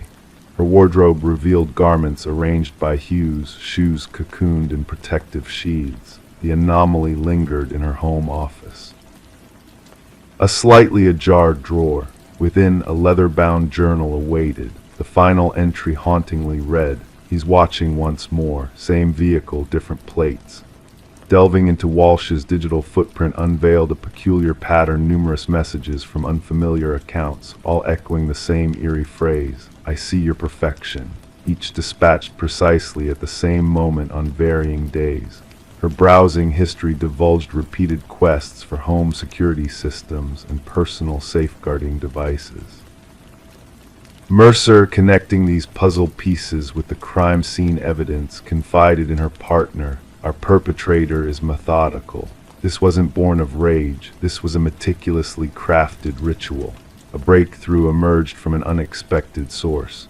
A local pawnshop proprietor recognized Walsh's distinctive emerald necklace, absent from her personal belongings. The individual who had pawned it was a regular Michael Linden, an unassuming, unobtrusive maintenance worker. Surveillance footage unveiled Linden's repeated visits to Walsh's building over months, sometimes accompanied by his maintenance cart, other times alone, always during her absences while showcasing properties. Upon scrutinizing Linden's modest abode, detectives stumbled upon a chilling revelation. Photographs of Walsh and other women adorned the walls, all sharing a striking resemblance, all captured without their awareness. Some portraits were ominously crossed out in crimson. Walsh stood as the third victim. Concealed behind a false panel in his closet, investigators unearthed a shrine. Possessions of each victim meticulously laid out: a hairbrush clasping strands of hair, tissues stained with lipstick, receipts, keys. Each assemblage accompanied by a tiny journal chronicling daily routines, preferences, idiosyncrasies. The interrogation chamber turned frigid as Linden was escorted in. Despite his immaculate appearance and gentle demeanor, he exuded an aura of unfathomable darkness. When confronted with the damning evidence, his countenance remained eerily unchanged. "They were flawed," he eventually uttered, his voice devoid of emotion. "They projected perfection, but I saw past their facade. Catherine's left drawer was always in disarray. She missed a spot when applying her lipstick. Her perfection was a facade." The pursuit of the first two victims mentioned in his cryptic note led investigators to remote locales where 2 additional suitcases were retrieved. Inside, women mirroring Walsh's appearance, both real estate agents who flaunted a perfectionist attention to detail. During Linden's trial, he sat motionless, his visage a mask of indifference as prosecutors unraveled his meticulous schemes. He had shadowed each woman for months, mastering their routines, infiltrating their sanctuaries, studying their lives. Upon claiming them, he corrected what he perceived as their imperfections, washing and tending to their locks, applying makeup with precision, draping them in their finest garments before extinguishing their light. The families of the victims bore witness in silence as the judge imposed a life sentence without the possibility of release. For Detective Mercer, the case was officially sealed, yet enigmas lingered. What ignited Linden's fixation on these specific women? What personal imperfection was he attempting to expunge through his abhorrent deeds? Down the river, its waters meandering tranquilly, eventually purged of all traces. Yet in the precinct, upon Mercer's desk, lay copies of those chilling journals, reminders that within the facade of ordinary existence, shadows sometimes lurk. And sometimes the most perilous predators are those concealed in plain sight, observing, biding their time for a solitary flaw to unveil itself. Story 17. In the heart of the city stood a quaint coffee shop that held secrets as deep as the darkest night. For years, a mysterious man had made this place his sanctuary, a silent observer amidst the bustling crowd. His presence was as constant as the rising sun, his routine unchanging like the ebb and flow of the tide. The barista, with a knowing glance, served him his usual black coffee, no sugar, day after day. But to her he was a stranger without a name, a ghost lingering in the shadows of familiarity. Then one fateful day he vanished into the ether, leaving behind only whispers of his existence. Detective Sarah Mercer, with a mind sharp as a blade, delved into the enigma that was the man known only as John Doe. As she pored over the security footage, a chilling truth began to unravel before her eyes. The man had entered, had sat, had vanished into thin air, leaving behind a wallet devoid of identity. The pieces of the puzzle scattered before her painted a picture of impossibility. A driver's license with blank spaces, credit cards leading to nowhere, a phone number that whispered silence. Each clue only deepened the mystery, leading Mercer down a labyrinth of uncertainty. The notebook, filled with cryptic symbols and sketches of buildings unseen, hinted at a world beyond the tangible, a realm where reality blurred and time lost its hold. Mercer's investigation unearthed a hidden space behind an ancient mirror, a place where echoes of the past mingled with shadows of the present. As the truth began to surface, strange occurrences plagued the coffee shop, whispers of otherworldly sightings and reflections that moved of their own accord. The boundaries between dimensions blurred, and the fabric of reality began to fray at the edges. With the guidance of a former physicist, Mercer uncovered the truth behind the man who had slipped through the cracks of existence. Daniel Weston, a brilliant mind lost to the mysteries of quantum mirrors and parallel realities, had found a way to traverse the boundaries of time and space. In a final revelation, Mercer glimpsed the impossible, a reflection of Daniel watching himself from the other side of the mirror, a rift in the fabric of reality laid bare. As the mirror shattered, a final message echoed through the void. The experiment was complete, the window closed. The tale of the man who didn't exist faded into legend, a haunting memory of a time when the boundaries between worlds trembled. The coffee shop, a sanctuary of secrets, closed its doors, leaving behind only whispers of a man lost to the echoes of eternity. And Detective Mercer, a guardian of mysteries unsolved, retreated into the shadows, her own story intertwined with that of the man who slipped through the cracks of time. As she sat on her porch, pen in hand, the fragments of a shattered mirror reflected the infinite possibilities that lay beyond the veil of reality. Story 18, The Realtor's Secret. The listing from the realtor made no mention of a basement. The blueprints, carefully examined, revealed no trace of it. Yet, as the family painstakingly peeled back the layers of old carpet in their new home, they stumbled upon a hidden door. Its heavy, rusted handle begged to be opened. It took the combined effort of three to pry it ajar. Stale air, thick with the scent of damp earth, wafted up to meet them as they peered down the steps leading into the darkness below. Expecting a storage space, what they found instead was unsettling, a solitary chair illuminated by a swaying light bulb overhead, and on the wall behind it, a chilling row of photographs depicting them. The Mercer family had settled into the suburban property amidst the winter's early darkness, the barren trees of the neighborhood standing stark against the cold sky. They were drawn to the two-story structure with its weathered siding and creaking floors, believing it to possess character and history. Little did they know the depths of history the house held, and how violently it would intertwine with their present.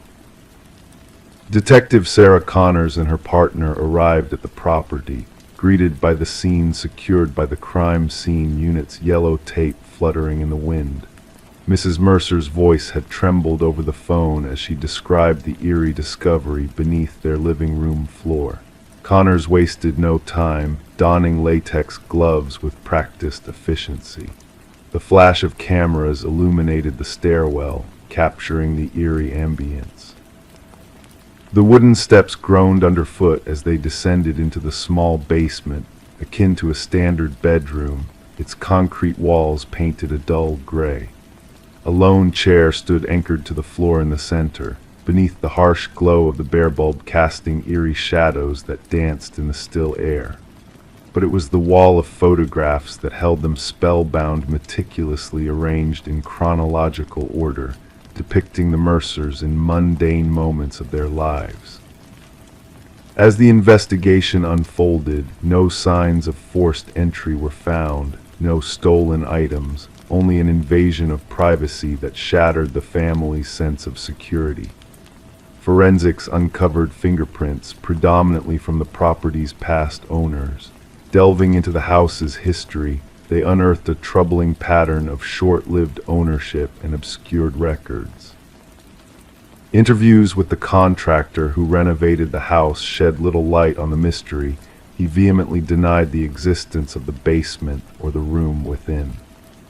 The discovery of a hidden memory card inside the light fixture unveiled hundreds more images, revealing a chilling pattern of surveillance spanning years, not just of the Mercers, but of previous families too. The investigation took a darker turn with the recovery of audio recordings strategically placed throughout the house, capturing intimate conversations and daily routines. As Connors delved deeper, she unraveled a tale of Edward Kelvin, the house's original builder who had vanished from public records. His journal, found concealed in the monitoring station, detailed his obsession with the families who had inhabited the house, meticulously documenting their lives. The manhunt for Kelvin ended with his discovery curled within the hidden crawlspaces he had crafted within the walls. His delusions painted a picture of a guardian, not an intruder, believing the families had willingly become his subjects. The trial exposed the extent of his surveillance apparatus, hidden within the very framework of the house. The Mercer family, like those before them, fled the house, leaving behind their possessions. Kelvin's conviction brought closure to a haunting chapter, but the scars of invasion lingered. The house was razed to the ground, yet the memories of being watched, recorded, haunted the families who had unknowingly shared their lives with a phantom observer. In moments of silence, they wondered if they truly were alone, or if the house still held secrets unseen, unheard, lurking in the shadows of their once-beloved home.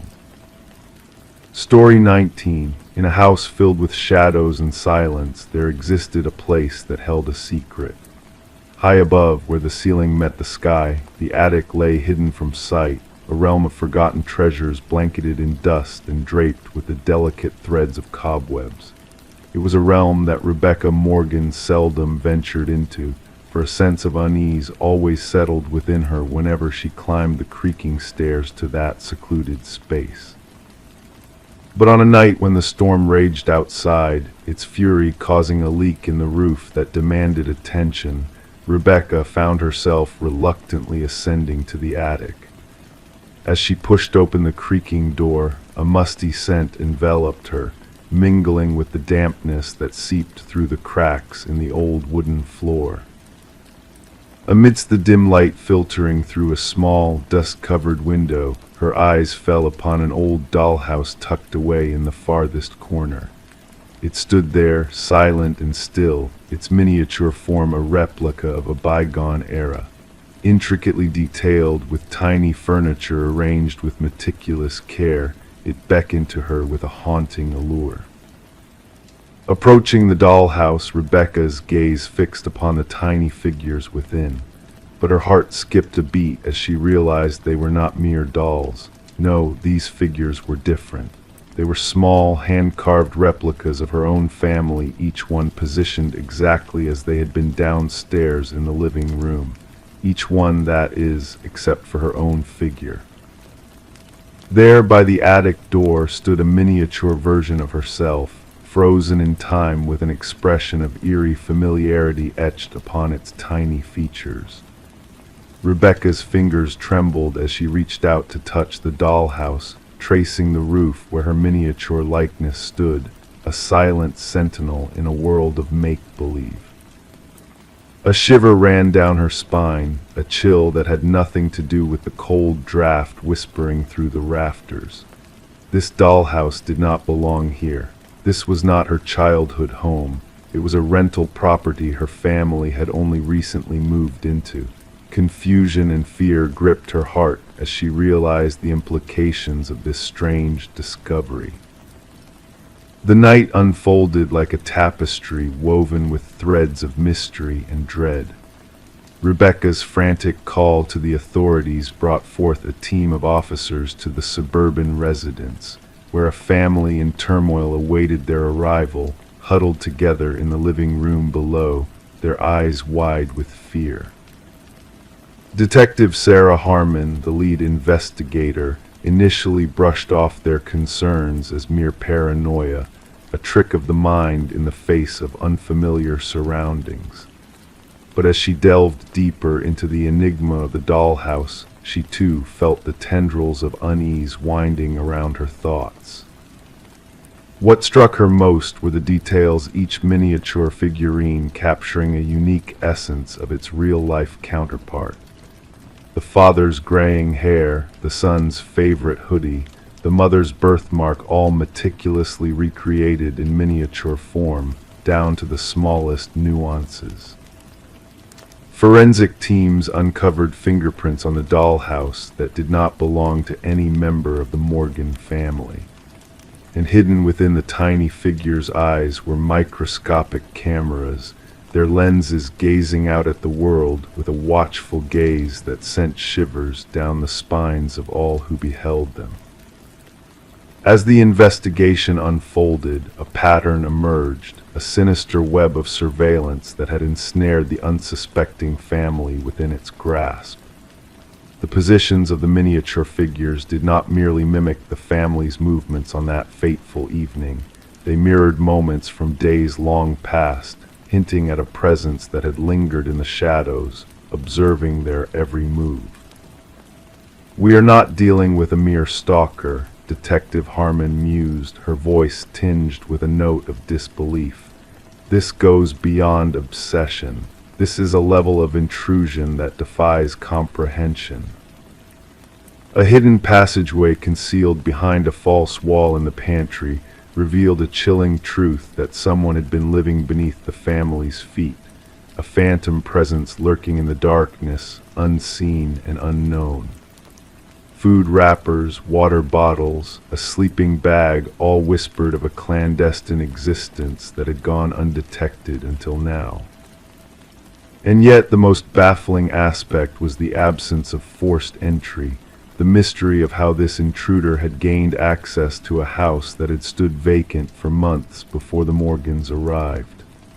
The previous owners, a couple long departed from this world, had left behind a legacy of secrets that now unfurled like a dark tapestry of betrayal and deceit. Through the labyrinth of digital trails and hidden pathways, the investigators traced the tendrils of this twisted tale to a small apartment across town, a place where shadows danced upon the walls and memories lay in wait, ready to be unveiled. There in the heart of darkness they found Martin Wells, a man consumed by a delusion born of loss and longing. His eyes held a spark of madness as he spoke of his need to watch, to control, to possess that which had slipped from his grasp. In his apartment, a gallery of horrors awaited them, photographs of families long gone, journals filled with the minutiae of daily life, and a workshop where countless dollhouses stood in silent vigil, each one a testament to his twisted obsession. The truth emerged like a specter from the shadows. Martin Wells, the son of the previous homeowners, had woven a web of deceit that ensnared the unsuspecting, turning their lives into a macabre puppet show where he pulled the strings, a master of ceremonies in a world of his own making. During the interrogation, his voice remained eerily calm, his words a chilling echo of a mind unhinged. They lived in my house, slept in my parents' room. I had to ensure they respected it, honored it as I did. And when questioned about the miniature figures, about the dollhouse that held their lives in miniature, he simply replied, "I wanted them to know I was always watching." The trial that followed was a somber affair, a reckoning of sins long concealed in the shadows of the past. The judge's voice rang out with a tone of condemnation, a verdict that spoke of justice served to a man who had trespassed upon the sanctity of another's home. As Martin Wells was led away to face the consequences of his actions, the echoes of his presence lingered like a ghostly whisper in the wind.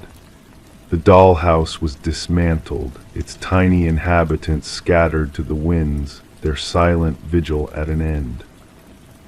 But for Rebecca Morgan, the scars of that night ran deep, etched into the very fabric of her being. She moved to a new home, far from the shadows that had haunted her, yet the specter of Martin Wells remained, a shadow cast upon her dreams. "I still feel his eyes upon me," she confessed, her voice a whisper in the darkness. "I still hear the echo of his presence, a reminder that some nightmares never truly end." And as she gazed out into the night, her eyes searching the darkness for signs of the unseen, she knew that somewhere in a world beyond her own, a tiny figure moved within a dollhouse, a silent witness to a life that had once been her own. Story 20. In the quiet hours before dawn, a mysterious package arrived at Sarah Miller's doorstep.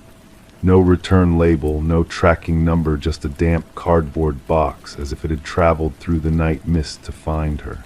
The address was correct, but the name, Daniel Whitaker, was unfamiliar to her. She hesitated, knowing she should ignore it, leave it where it lay. But curiosity, that insatiable whisper in the mind, beckoned her closer. With gentle hands, she peeled back the tape, expecting mundane contents nestled within. However, what awaited her inside was far from ordinary, a solitary VHS tape accompanied by a simple sticky note that read, "Watch alone."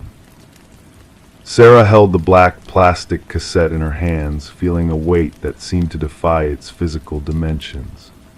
It was not just a tape. It carried a sense of foreboding, a hidden truth waiting to be unraveled.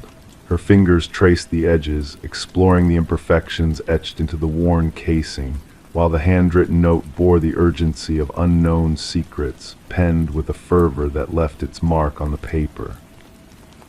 As she stood in her kitchen, the world outside continued its rhythmic melody, the distant bark of a dog, the laughter of children playing, the comforting hum of a lawnmower.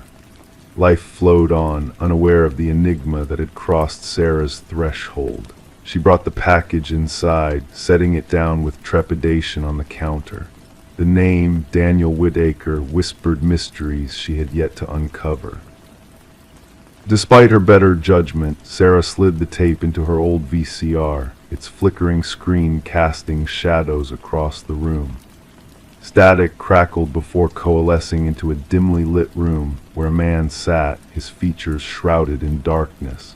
His voice, steady yet hushed, introduced himself as Daniel Whitaker, revealing a tale of deception and betrayal that echoed through the empty space. Sarah found herself drawn into his story, each word a thread weaving a web of intrigue around her.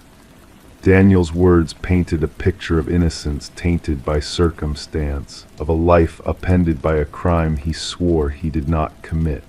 The room around him spoke of transience, of a man on the edge of fleeing, leaving behind a life overshadowed by suspicion. Meanwhile, Detective Eliza Ramirez delved into a case that defied easy answers. The tapes, each bearing Whitaker's desperate plea for vindication, hinted at a truth obscured by layers of deceit. The murder of Catherine Walsh, a woman embroiled in a battle against corporate malfeasance, took on new dimensions as Ramirez unearthed a conspiracy that reached beyond the confines of a single crime. The pieces of the puzzle began to align as Sarah received a second package, a trove of evidence that laid bare the machinations of a powerful pharmaceutical company. The documents within spoke of corruption, of lives sacrificed on the altar of profit. With each revelation, the shadows grew darker, the lines between truth and fiction blurring into an indistinct haze. Through a trail of breadcrumbs left by Whitaker, Ramirez uncovered the sinister plot that had ensnared an innocent man in its grasp. The pieces fell into place, leading them to a storage unit where the truth lay hidden, waiting to be brought into the light. Justice, elusive yet inexorable, crept closer with each piece of evidence unearthed. In the end, the tape that had found its way to Sarah's door became a symbol of redemption, a conduit through which the tangled threads of deceit were unraveled. The algorithm that had chosen her, the innocent bystander caught in the whirlwind of conspiracy, had led to the unraveling of a web of lies that threatened to consume all in its path.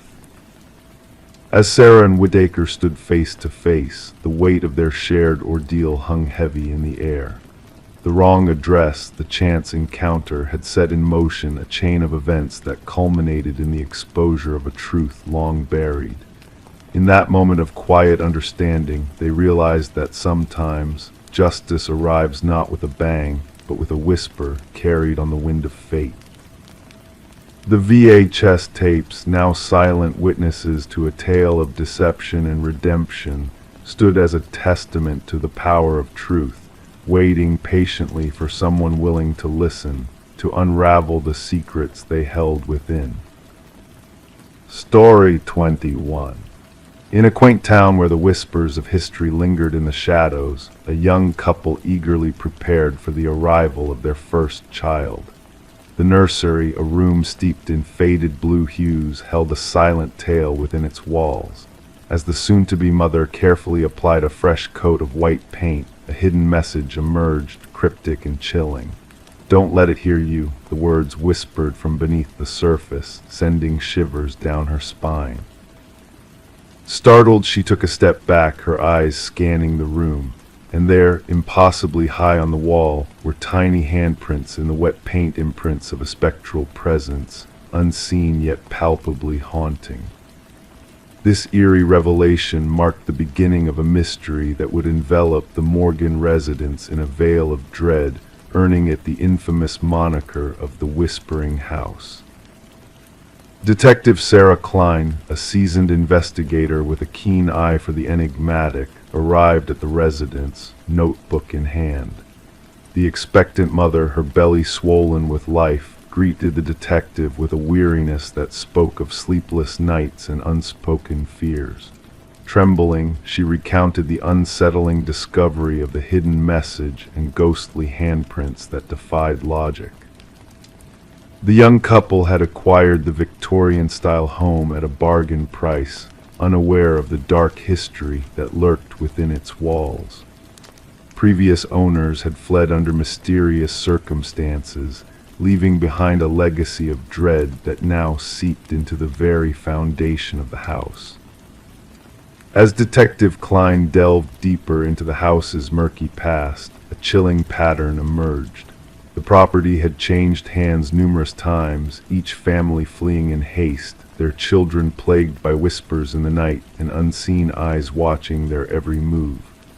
Child welfare reports hinted at a sinister presence, a specter of malevolence that had long haunted the corridors of the old house.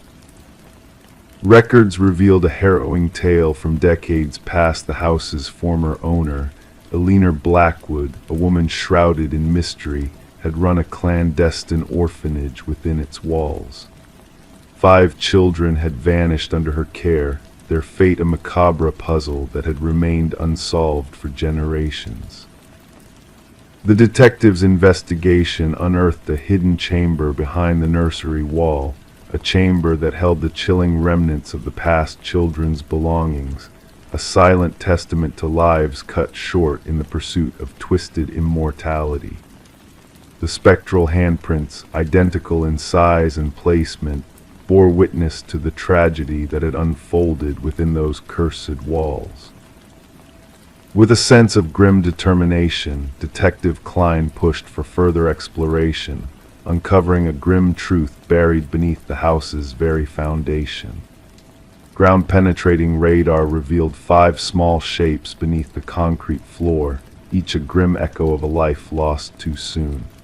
The remains of the missing children, their identities confirmed by engraved pendants, told a tale of horror and heartbreak that echoed through the ages. As the investigation reached its chilling conclusion, the nursery walls glowed with a haunting light, revealing a ghostly chorus of handprints that bore silent witness to the crimes of the past. Eleanor's twisted legacy of stolen innocence and lost souls had finally been brought to light, but the darkness that lingered within the house refused to be exorcised. The house, tainted by the sins of its former mistress, stood silent and forsaken, a monument to the horrors that lay buried within its walls. The young couple, their dreams shattered by the revelations of the past, refused to set foot in the accursed place again, leaving it to the ghosts that whispered in the night. Detective Klein, haunted by the echoes of the past, closed the case with a heavy heart, knowing that some mysteries defy resolution. The house, now condemned and empty, stood as a testament to the darkness that dwells in the human heart, its secrets buried beneath layers of paint and time, waiting to be uncovered by those brave enough to listen to its whispered tales of woe. Story 22. In the quiet of the evening, a mysterious package arrived in the mail at Sarah Miller's doorstep. Wrapped in a plain envelope, it held a single brass key, its surface weathered with the passage of time. Sarah couldn't place where it came from, but a strange sense of familiarity washed over her as she held it in her palm. Curiosity led her to try the key in every lock she owned, but none yielded to its touch. It didn't belong to her world. Perplexed, she placed it on the coffee table, and in that moment the stagnant air was pierced by a solitary, haunting chime from the old grandfather clock in the hallway, a clock that had long been silent, broken, and forgotten. Alarmed by this eerie occurrence, Sarah reported the incident to the authorities, a ripple that would soon disturb the tranquil waters of the suburban neighborhood. The responding officer, though initially dismissive of the strange key, took it into custody as a gesture to soothe Sarah's unease. Little did they know, the key held the whisper of a dark and twisted tale waiting to unfurl. As the key found its way to Detective Robert Harmon's desk, a seasoned investigator with a keen intuition for cases that whispered of deeper mysteries, a shiver crept down his spine. The brass key, unassuming yet laden with sinister undertones, beckoned him to unlock the secrets it held. Background inquiries painted Sarah as an ordinary woman with no shadowed, past simply a retired teacher with a heartache for her lost spouse and children scattered far from her side. Yet the key's silence spoke volumes, urging Harmon to delve deeper into the enigmatic puzzle. Forensic examinations, meticulous in their scrutiny, revealed only Sarah's fingerprints on the key. The envelope bore no secrets, save for a nondescript postmark from a distant distribution center. The key itself, a common schlage, bore the scars of time, hinting at a past concealed within its worn grooves. A breakthrough emerged when Harmon decided to delve into the key's intricate pattern, leading him down a twisted path to a cold case buried in the annals of the department's history. 7 years prior, a matching key had unlocked a storage unit, harboring the chilling remnants of unspeakable acts, a grim tableau of blood, tools, and captive gazes frozen in photographs. With renewed determination, Harmon dusted off the old case files, unearthing a tale of darkness that had lain dormant for too long. The key bore the mark of a predator, a shadow lurking in the periphery of ordinary lives, leaving behind a trail of unanswered questions and unclaimed souls. As the investigation gained momentum, a faint connection emerged, linking the key to a former neighbor of Sarah's, Harold Jenkins, a man of shadows and whispered suspicions. The hunt for Jenkins intensified, revealing a web of deceit and malevolence that had thrived unseen in their midst. The true horror unfurled when a hidden cabin, a relic of Jenkins' past, revealed the extent of his atrocities. Beneath the floorboards, a chamber of nightmares lay silent, holding keys that bore witness to lives extinguished and forgotten, their stories etched in cold brass. Sarah, thrust into a nightmare not of her making, found herself at the center of a storm of darkness, her home now a fortress against unseen threats. The key, a sinister harbinger, whispered of a malevolence that sought her out, a silent invitation to a dance of shadows and blood. The manhunt for Jenkins spanned far and wide, a race against time to capture a predator whose twisted desires had scarred countless lives. The community trembled in fear, haunted by the revelation of evil that had lurked in their midst, unseen and unchecked. In the end, the hunt for Jenkins led to a final, desperate confrontation, a standoff that ended in tragedy as Jenkins, faced with the specter of justice, chose to meet his fate on his own terms. His legacy, a journal of horrors and a key that unlocked a Pandora's box of nightmares, stood as a testament to the darkness that had brushed so close to ordinary lives. As the dust settled and the echoes of the manhunt faded, Sarah found solace in knowing that justice had been served, but the scars of that dark chapter would forever linger in the shadows of her memory. The keys, silent witnesses to unspeakable deeds, now rested in an evidence locker, a chilling reminder of the fragility of safety in a world where evil sometimes wears a familiar face. Story 23. The tale of the new homeowners began with a peculiar occurrence, the crackling of the old intercom system late at night in their Victorian manor. A relic of the past, once forgotten but now reawakened. The husband, driven by curiosity, pressed the button one night, only to hear a whisper seeping through the crackling speaker. "Why did you come back?" Startled, he recoiled, hands trembling. His wife, standing behind him, denied ever uttering those words.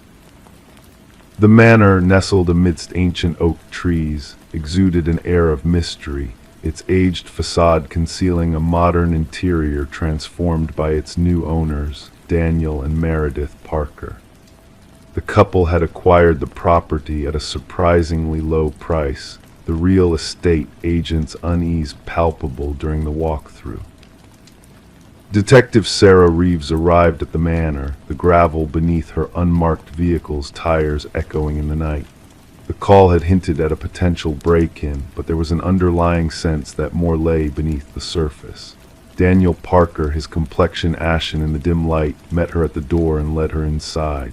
It all began with the intercom, he recounted, guiding Detective Reeves through the grand foyer.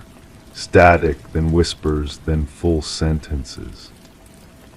My wife thought I was imagining it until she heard it too.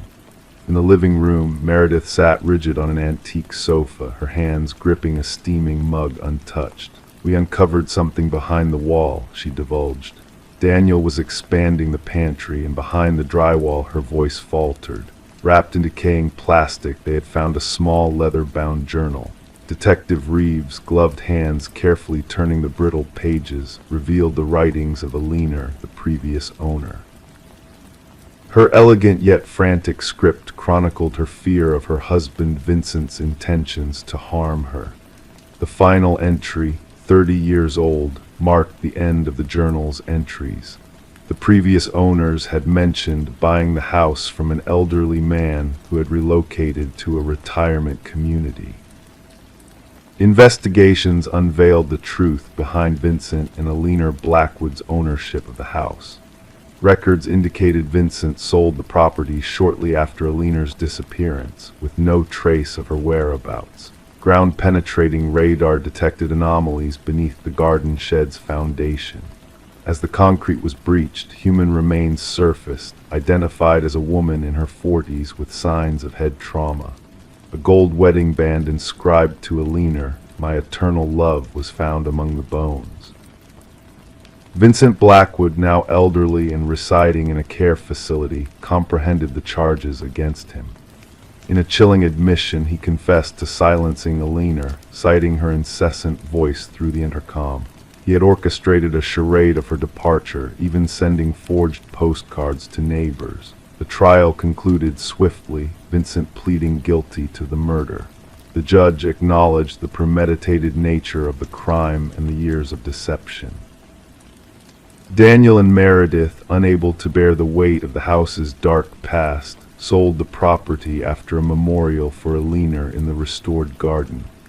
The intercom system was removed by subsequent owners during renovations, workers recounting whispers and static during its dismantling. Detective Reeves revisited the case file, marveling at how the house had unveiled its secret across time.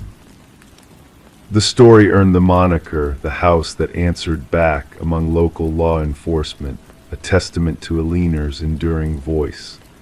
Detective Reeves, passing the property on her route home, would slow down, window cracked open, attuned to whispers carried on the wind.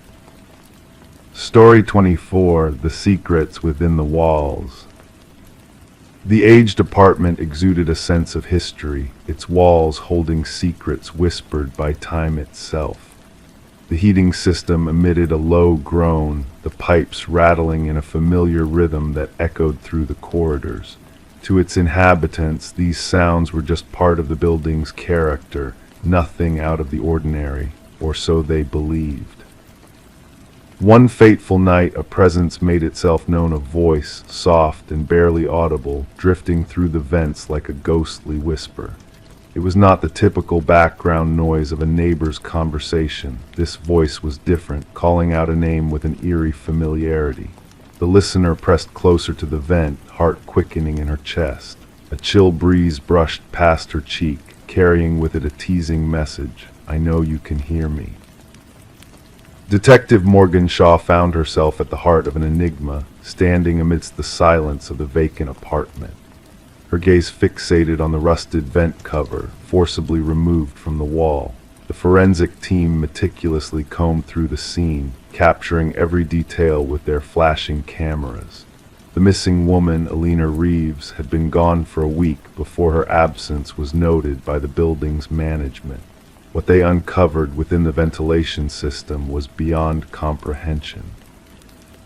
Officer Patel recited from his notepad, detailing Alina's reports of mysterious voices resonating through the vents, only to be dismissed as mere products of an antiquated heating system by the building authorities. Shaw knelt by the vent, observing the deep scratches surrounding it, evidence of a desperate attempt to break free from within. Alina had been a beloved figure, a kindergarten teacher with a nurturing smile and a penchant for nurturing houseplants that thrived under her care. Concerns arose as her behavior grew increasingly paranoid in the days leading up to her disappearance. Shaw listened intently as Alina's sister recounted the unsettling tale of her sister's conviction that someone was watching and speaking to her through the very walls of her apartment. The detective scrutinized the apartment, piecing together fragments of a puzzle. A bed neatly made, a forgotten coffee mug in the sink, a chair strategically placed beneath the vent as if awaiting a clandestine conversation. The forensic evidence unveiled a chilling connection, fibers matching Alina's clothing, a foreign fingerprint on the vent cover, and haunting audio recordings extracted from Alina's phone. As Shaw delved deeper into the building's past, a pattern of unsettling occurrences emerged. Previous tenants had abruptly vacated the premises, citing strange noises and hallucinations of voices beckoning from within the walls. Suspicion fell upon Harold Weber, the long-serving building superintendent, whose calm facade faltered when questioned about the occupants of apartment 4B. A hidden passage discovered behind a bathroom tile shed light on a disturbing truth, a secret realm nestled within the walls, where someone had clandestinely dwelled, observing, listening, and whispering. Weber's meticulously organized files and voyeuristic recordings unveiled a twisted obsession with his victims, culminating in a chilling plan to draw them into his hidden world. Weber's arrest unraveled a web of horror, exposing a predator who preyed on the unsuspecting, luring them into the depths of the building's infrastructure. As the truth came to light, a community haunted by whispers and shadows sought solace in the aftermath, grappling with the realization that evil had dwelled among them, hidden in plain sight. The trial unfolded with a surreal air, Weber's demeanor an unsettling blend of calm and delusion. His conviction brought a semblance of closure, yet the echoes of his words lingered, a haunting reminder of the darkness that had lurked within the walls. The once vibrant apartment building now stood desolate, its walls holding the whispered memories of those who had fallen victim to its darkest secrets. Amidst the renovations and fresh paint, a palpable unease lingered, a shiver in the air, a murmur in the vents. The building's legacy of whispers and shadows endured, a chilling reminder that some mysteries are best left undisturbed in the quiet of the night. Story 25. The apartment had sat silent for months, its rooms echoing with emptiness. When the new tenants arrived, their expectations were modest, perhaps a layer of dust, a few forgotten relics left behind. Yet as they explored, one door stubbornly resisted their efforts to open it. A closet, its secrets locked away from prying eyes. With a firm push, the door yielded, revealing a sight that sent shivers down their spines. The walls bore deep, jagged scratches, etched into the wood with frantic urgency. And nestled in the shadows, an ancient flip phone lay dormant, its screen aglow with a single unread message. Detective Morgan Shaw, a seasoned investigator, felt a chill creep up her spine as she surveyed the scene. It wasn't the absence of blood or overt violence that unsettled her, but the silent scream of those marks a silent testament to someone's struggle for freedom. Call forensics and pull up the records of the previous tenant, she instructed her partner, Officer Reed, who was already documenting the eerie etchings. The message on the phone simply whispered, "I know what you did." The landlord, a jittery man with perpetually damp hands, recounted how the previous tenant had vanished without a trace, leaving rent unpaid. A quiet young woman kept to herself, left in a hurry about 6 months back, he stammered, avoiding the closet's ominous presence. Forensic analysis unveiled a haunting truth hidden within the scratches, traces of blood, mostly matching the missing tenant, Emma Caldwell, a 28-year-old deemed missing by her workplace. Yet 2 sets of DNA lingered on the walls, one unidentified, the other belonging to a man supposedly deceased for 2 years. "Something's amiss," Shaw murmured, studying the perplexing findings. Derek Mercer, a convicted felon presumed dead in a car crash, had left his genetic imprint in that dark, forgotten space. Emma's apartment painted a portrait of interrupted life, a stack of unopened mail, a forgotten coffee mug, a neatly arranged bed. Her phone records hinted at a silent narrative, regular calls to her sister until an abrupt silence, interspersed with mysterious calls from an unknown number. The sister mentioned a mysterious boyfriend, described as intense and private, Reed revealed. Surveillance footage captured an enigmatic figure in a baseball cap following Emma into the building one fateful night. The breakthrough arrived when fingerprints traced to Derek Mercer were discovered on the closet's inner doorknob. He staged his death, Shaw deduced, but why, and what binds him to Emma? The enigmatic DNA led the investigators to another puzzle. Lynette Porter, a woman who had vanished 3 years ago. Her description aligned with a visitor spotted at Emma's abode, linking the two enigmatic disappearances. Shaw connected the dots while scrutinizing traffic recordings, revealing a vehicle associated with Mercer's family frequenting Emma's residence. The unfolding investigation unraveled a harrowing truth in a secluded property owned by the Mercer family. Behind thick basement doors, they discovered Lynette alive yet frail, imprisoned in conditions mirroring Emma's ordeal. "He forced me to watch," Lynette whispered, her gaze vacant, "said I needed to learn the consequences of defiance." The evidence-mounted journals chronicling Mercer's obsession with dominance, photographs resembling Emma and Lynette, and chilling videos of Mercer coercing Emma into the closet. "She thought she could expose us," his voice echoed in the recordings. "No one reveals my secrets." The manhunt for Derek Mercer spanned jurisdictions, unraveling a dark profile that unnerved even seasoned investigators. Mercer didn't just crave death, he reveled in inflicting suffering, relishing the despair that bloomed within confined spaces. His capture at a bus terminal, armed with a new identity and sinister tools, marked a pivotal moment in a twisted saga. In his possession, a roll of duct tape, a sharpened blade, and a news clipping detailing Emma's disappearance. During interrogation, Mercer exuded a disconcertingly serene demeanor. "She sent that message herself," he nonchalantly remarked about the phone. "She sought rescue, but it was unwarranted." The trial unveiled Mercer's elaborate charade of a staged demise, cloaking his malevolence for years as he preyed on women resembling his initial victim. Emma's remains were never recovered. Forensic analysis hinted that she perished within that claustrophobic closet, clawing futilely at unyielding walls. The cryptic message on the phone stood as her final bid for justice, a self-sent text preserved by a dying battery. The jury swiftly delivered a guilty verdict after a brief deliberation, condemning Mercer to a life sentence devoid of redemption. As the sentence was pronounced, Mercer's faint smile hinted at a private satisfaction shrouded in his twisted rationale.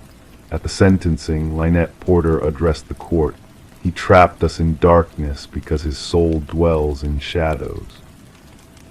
But as he rots in his cell, I'll bask in the light." The case revolutionized missing persons protocols, emphasizing relationship dynamics and scrutinizing rental properties for concealed horrors. Detective Shaw preserved the closet door from Emma's dwelling in her office, a somber memento of resilience amid abject terror. A stark reminder that survival tales are etched not only in blood, but in the desperate marks of those fighting against the darkness. Story 26. The old costume shop was on its final days, its shelves bare as it sold off remnants of the past. Among the fading memories, a woman discovered a mask, its delicate features both captivating and eerily lifelike. Placing it on the counter for purchase, the cashier hesitated, a whisper of uncertainty in his voice as he muttered, "That's not ours." Perplexed, the woman checked for a tag, but none could be found. Without explanation, she decided to take the mask home with her. That night, as the world slept soundly, a soft sound stirred the darkness. A gentle shifting of fabric, barely audible yet unmistakably present. The woman, Catherine Reed, awoke to find the mask missing from where she had left it on the dresser. Instead, it sat on her nightstand, its gaze fixed upon her in the dim moonlight. The following morning, a concerned neighbor ventured over to Catherine's home, greeted by the sight of the front door ajar, allowing a stream of morning light to pierce the silence within. What should have been a simple book turned into a chilling discovery. Catherine lay lifeless on her bedroom floor, the mask nowhere to be seen. Detective Morgan arrived at the scene, where the stillness of the room contrasted sharply with the flurry of activity. The shutter of a camera clicked rhythmically in the background as hushed voices filled the air. An officer made note of the lack of forced entry, while the detective's keen eyes absorbed every detail. A partially open drawer, a lipstick-stained water glass, mundane clues in a room tainted by tragedy. The medical examiner's somber examination revealed no obvious cause of death, no wounds, no signs of struggle. Pointing to Catherine's frozen expression of terror, he remarked on the silent horror etched into her features. The detective, bending closer, whispered, "Something scared her to death." Catherine, known for her keen eye as an art appraiser, lived a life of precision and authenticity. Her colleagues spoke of her talent for discerning truth from deception, a skill that now seemed to have led to her untimely end. A peculiar turn in the investigation came with the discovery of microscopic fibers on Catherine's fingertips. An unusual blend of human hair and unidentified organic material puzzled the forensic experts, hinting at a connection to something beyond the realm of the ordinary. Digging deeper, the detective unraveled a string of similar deaths over the years, all linked by the acquisition of mysterious masks and the victims' shared expression of unadulterated fear. Each case a haunting enigma, each ending unsolved. A retired detective familiar with such cases shed light on a dark truth. Inside each mask lay ancient symbols hinting at a ritual of soul transference, a sinister practice that spanned centuries. But the breakthrough came from within Catherine's own apartment, a hidden journal detailing her descent into fear and paranoia as the malevolent presence of the mask loomed over her. The realization dawned: the mask was no mere object but a harbinger of terror, a vessel seeking a new host to perpetuate its cycle of death. Catherine's heart had succumbed to the ultimate fear, a fear so profound it stopped her very essence. Surveillance footage unveiled a chilling detail: a figure leaving Catherine's home wearing the mask, moving with her likeness yet devoid of humanity, a puppet in a macabre show. As the search for the elusive mask continued, a lead emerged in a distant vintage shop where whispers of its reappearance stirred unease. But by the time authorities arrived, it had vanished once more, leaving behind a trail of unanswered questions. The detective, haunted by the mysteries that lingered, kept Catherine's journal close, a testament to a truth too bizarre for official records. In the quiet of the night, she would startle awake, a sense of being observed tugging at her consciousness. Locking doors and windows, she pushed aside thoughts of the mask's relentless pursuit of new victims, knowing that somewhere out there it awaited its next unwitting bearer. And so the cycle continued, an ancient malevolence biding its time, moving from one life to the next in a dance of fear and death. The mask, a silent predator in the night, waited patiently for its inevitable reunion with a soul destined to meet its chilling gaze, a gaze hungry for the essence that dwelled behind human eyes. Story 27. Once upon a time there was a flicker, a subtle disturbance in the tranquility of the baby monitor's feed. The mother, in her weary state, brushed it off as mere interference, attributing it to the whims of technology. But then a crackling of static filled the airwaves, and a voice, soft as a breath of wind, whispered, "SHHH, go back to sleep." At that moment, a chill crept down her spine, sending shivers through her very core. With a racing heart, she dashed to her son's room, a sense of foreboding settling in the pit of her stomach. To her horror, the crib stood empty, a silent witness to the mysterious happenings of the night. The window remained shut, the door securely locked, yet her precious child was nowhere to be found. Amidst the unsettling stillness, a solitary figure stood out: the stuffed rabbit, its unblinking black eyes fixed upon her with an eerie intensity. Rebecca's anguished screams pierced the night, echoing through the walls of her home, reaching out to the concerned ears of her neighbors. The authorities were summoned, drawn by the raw desperation in her voice.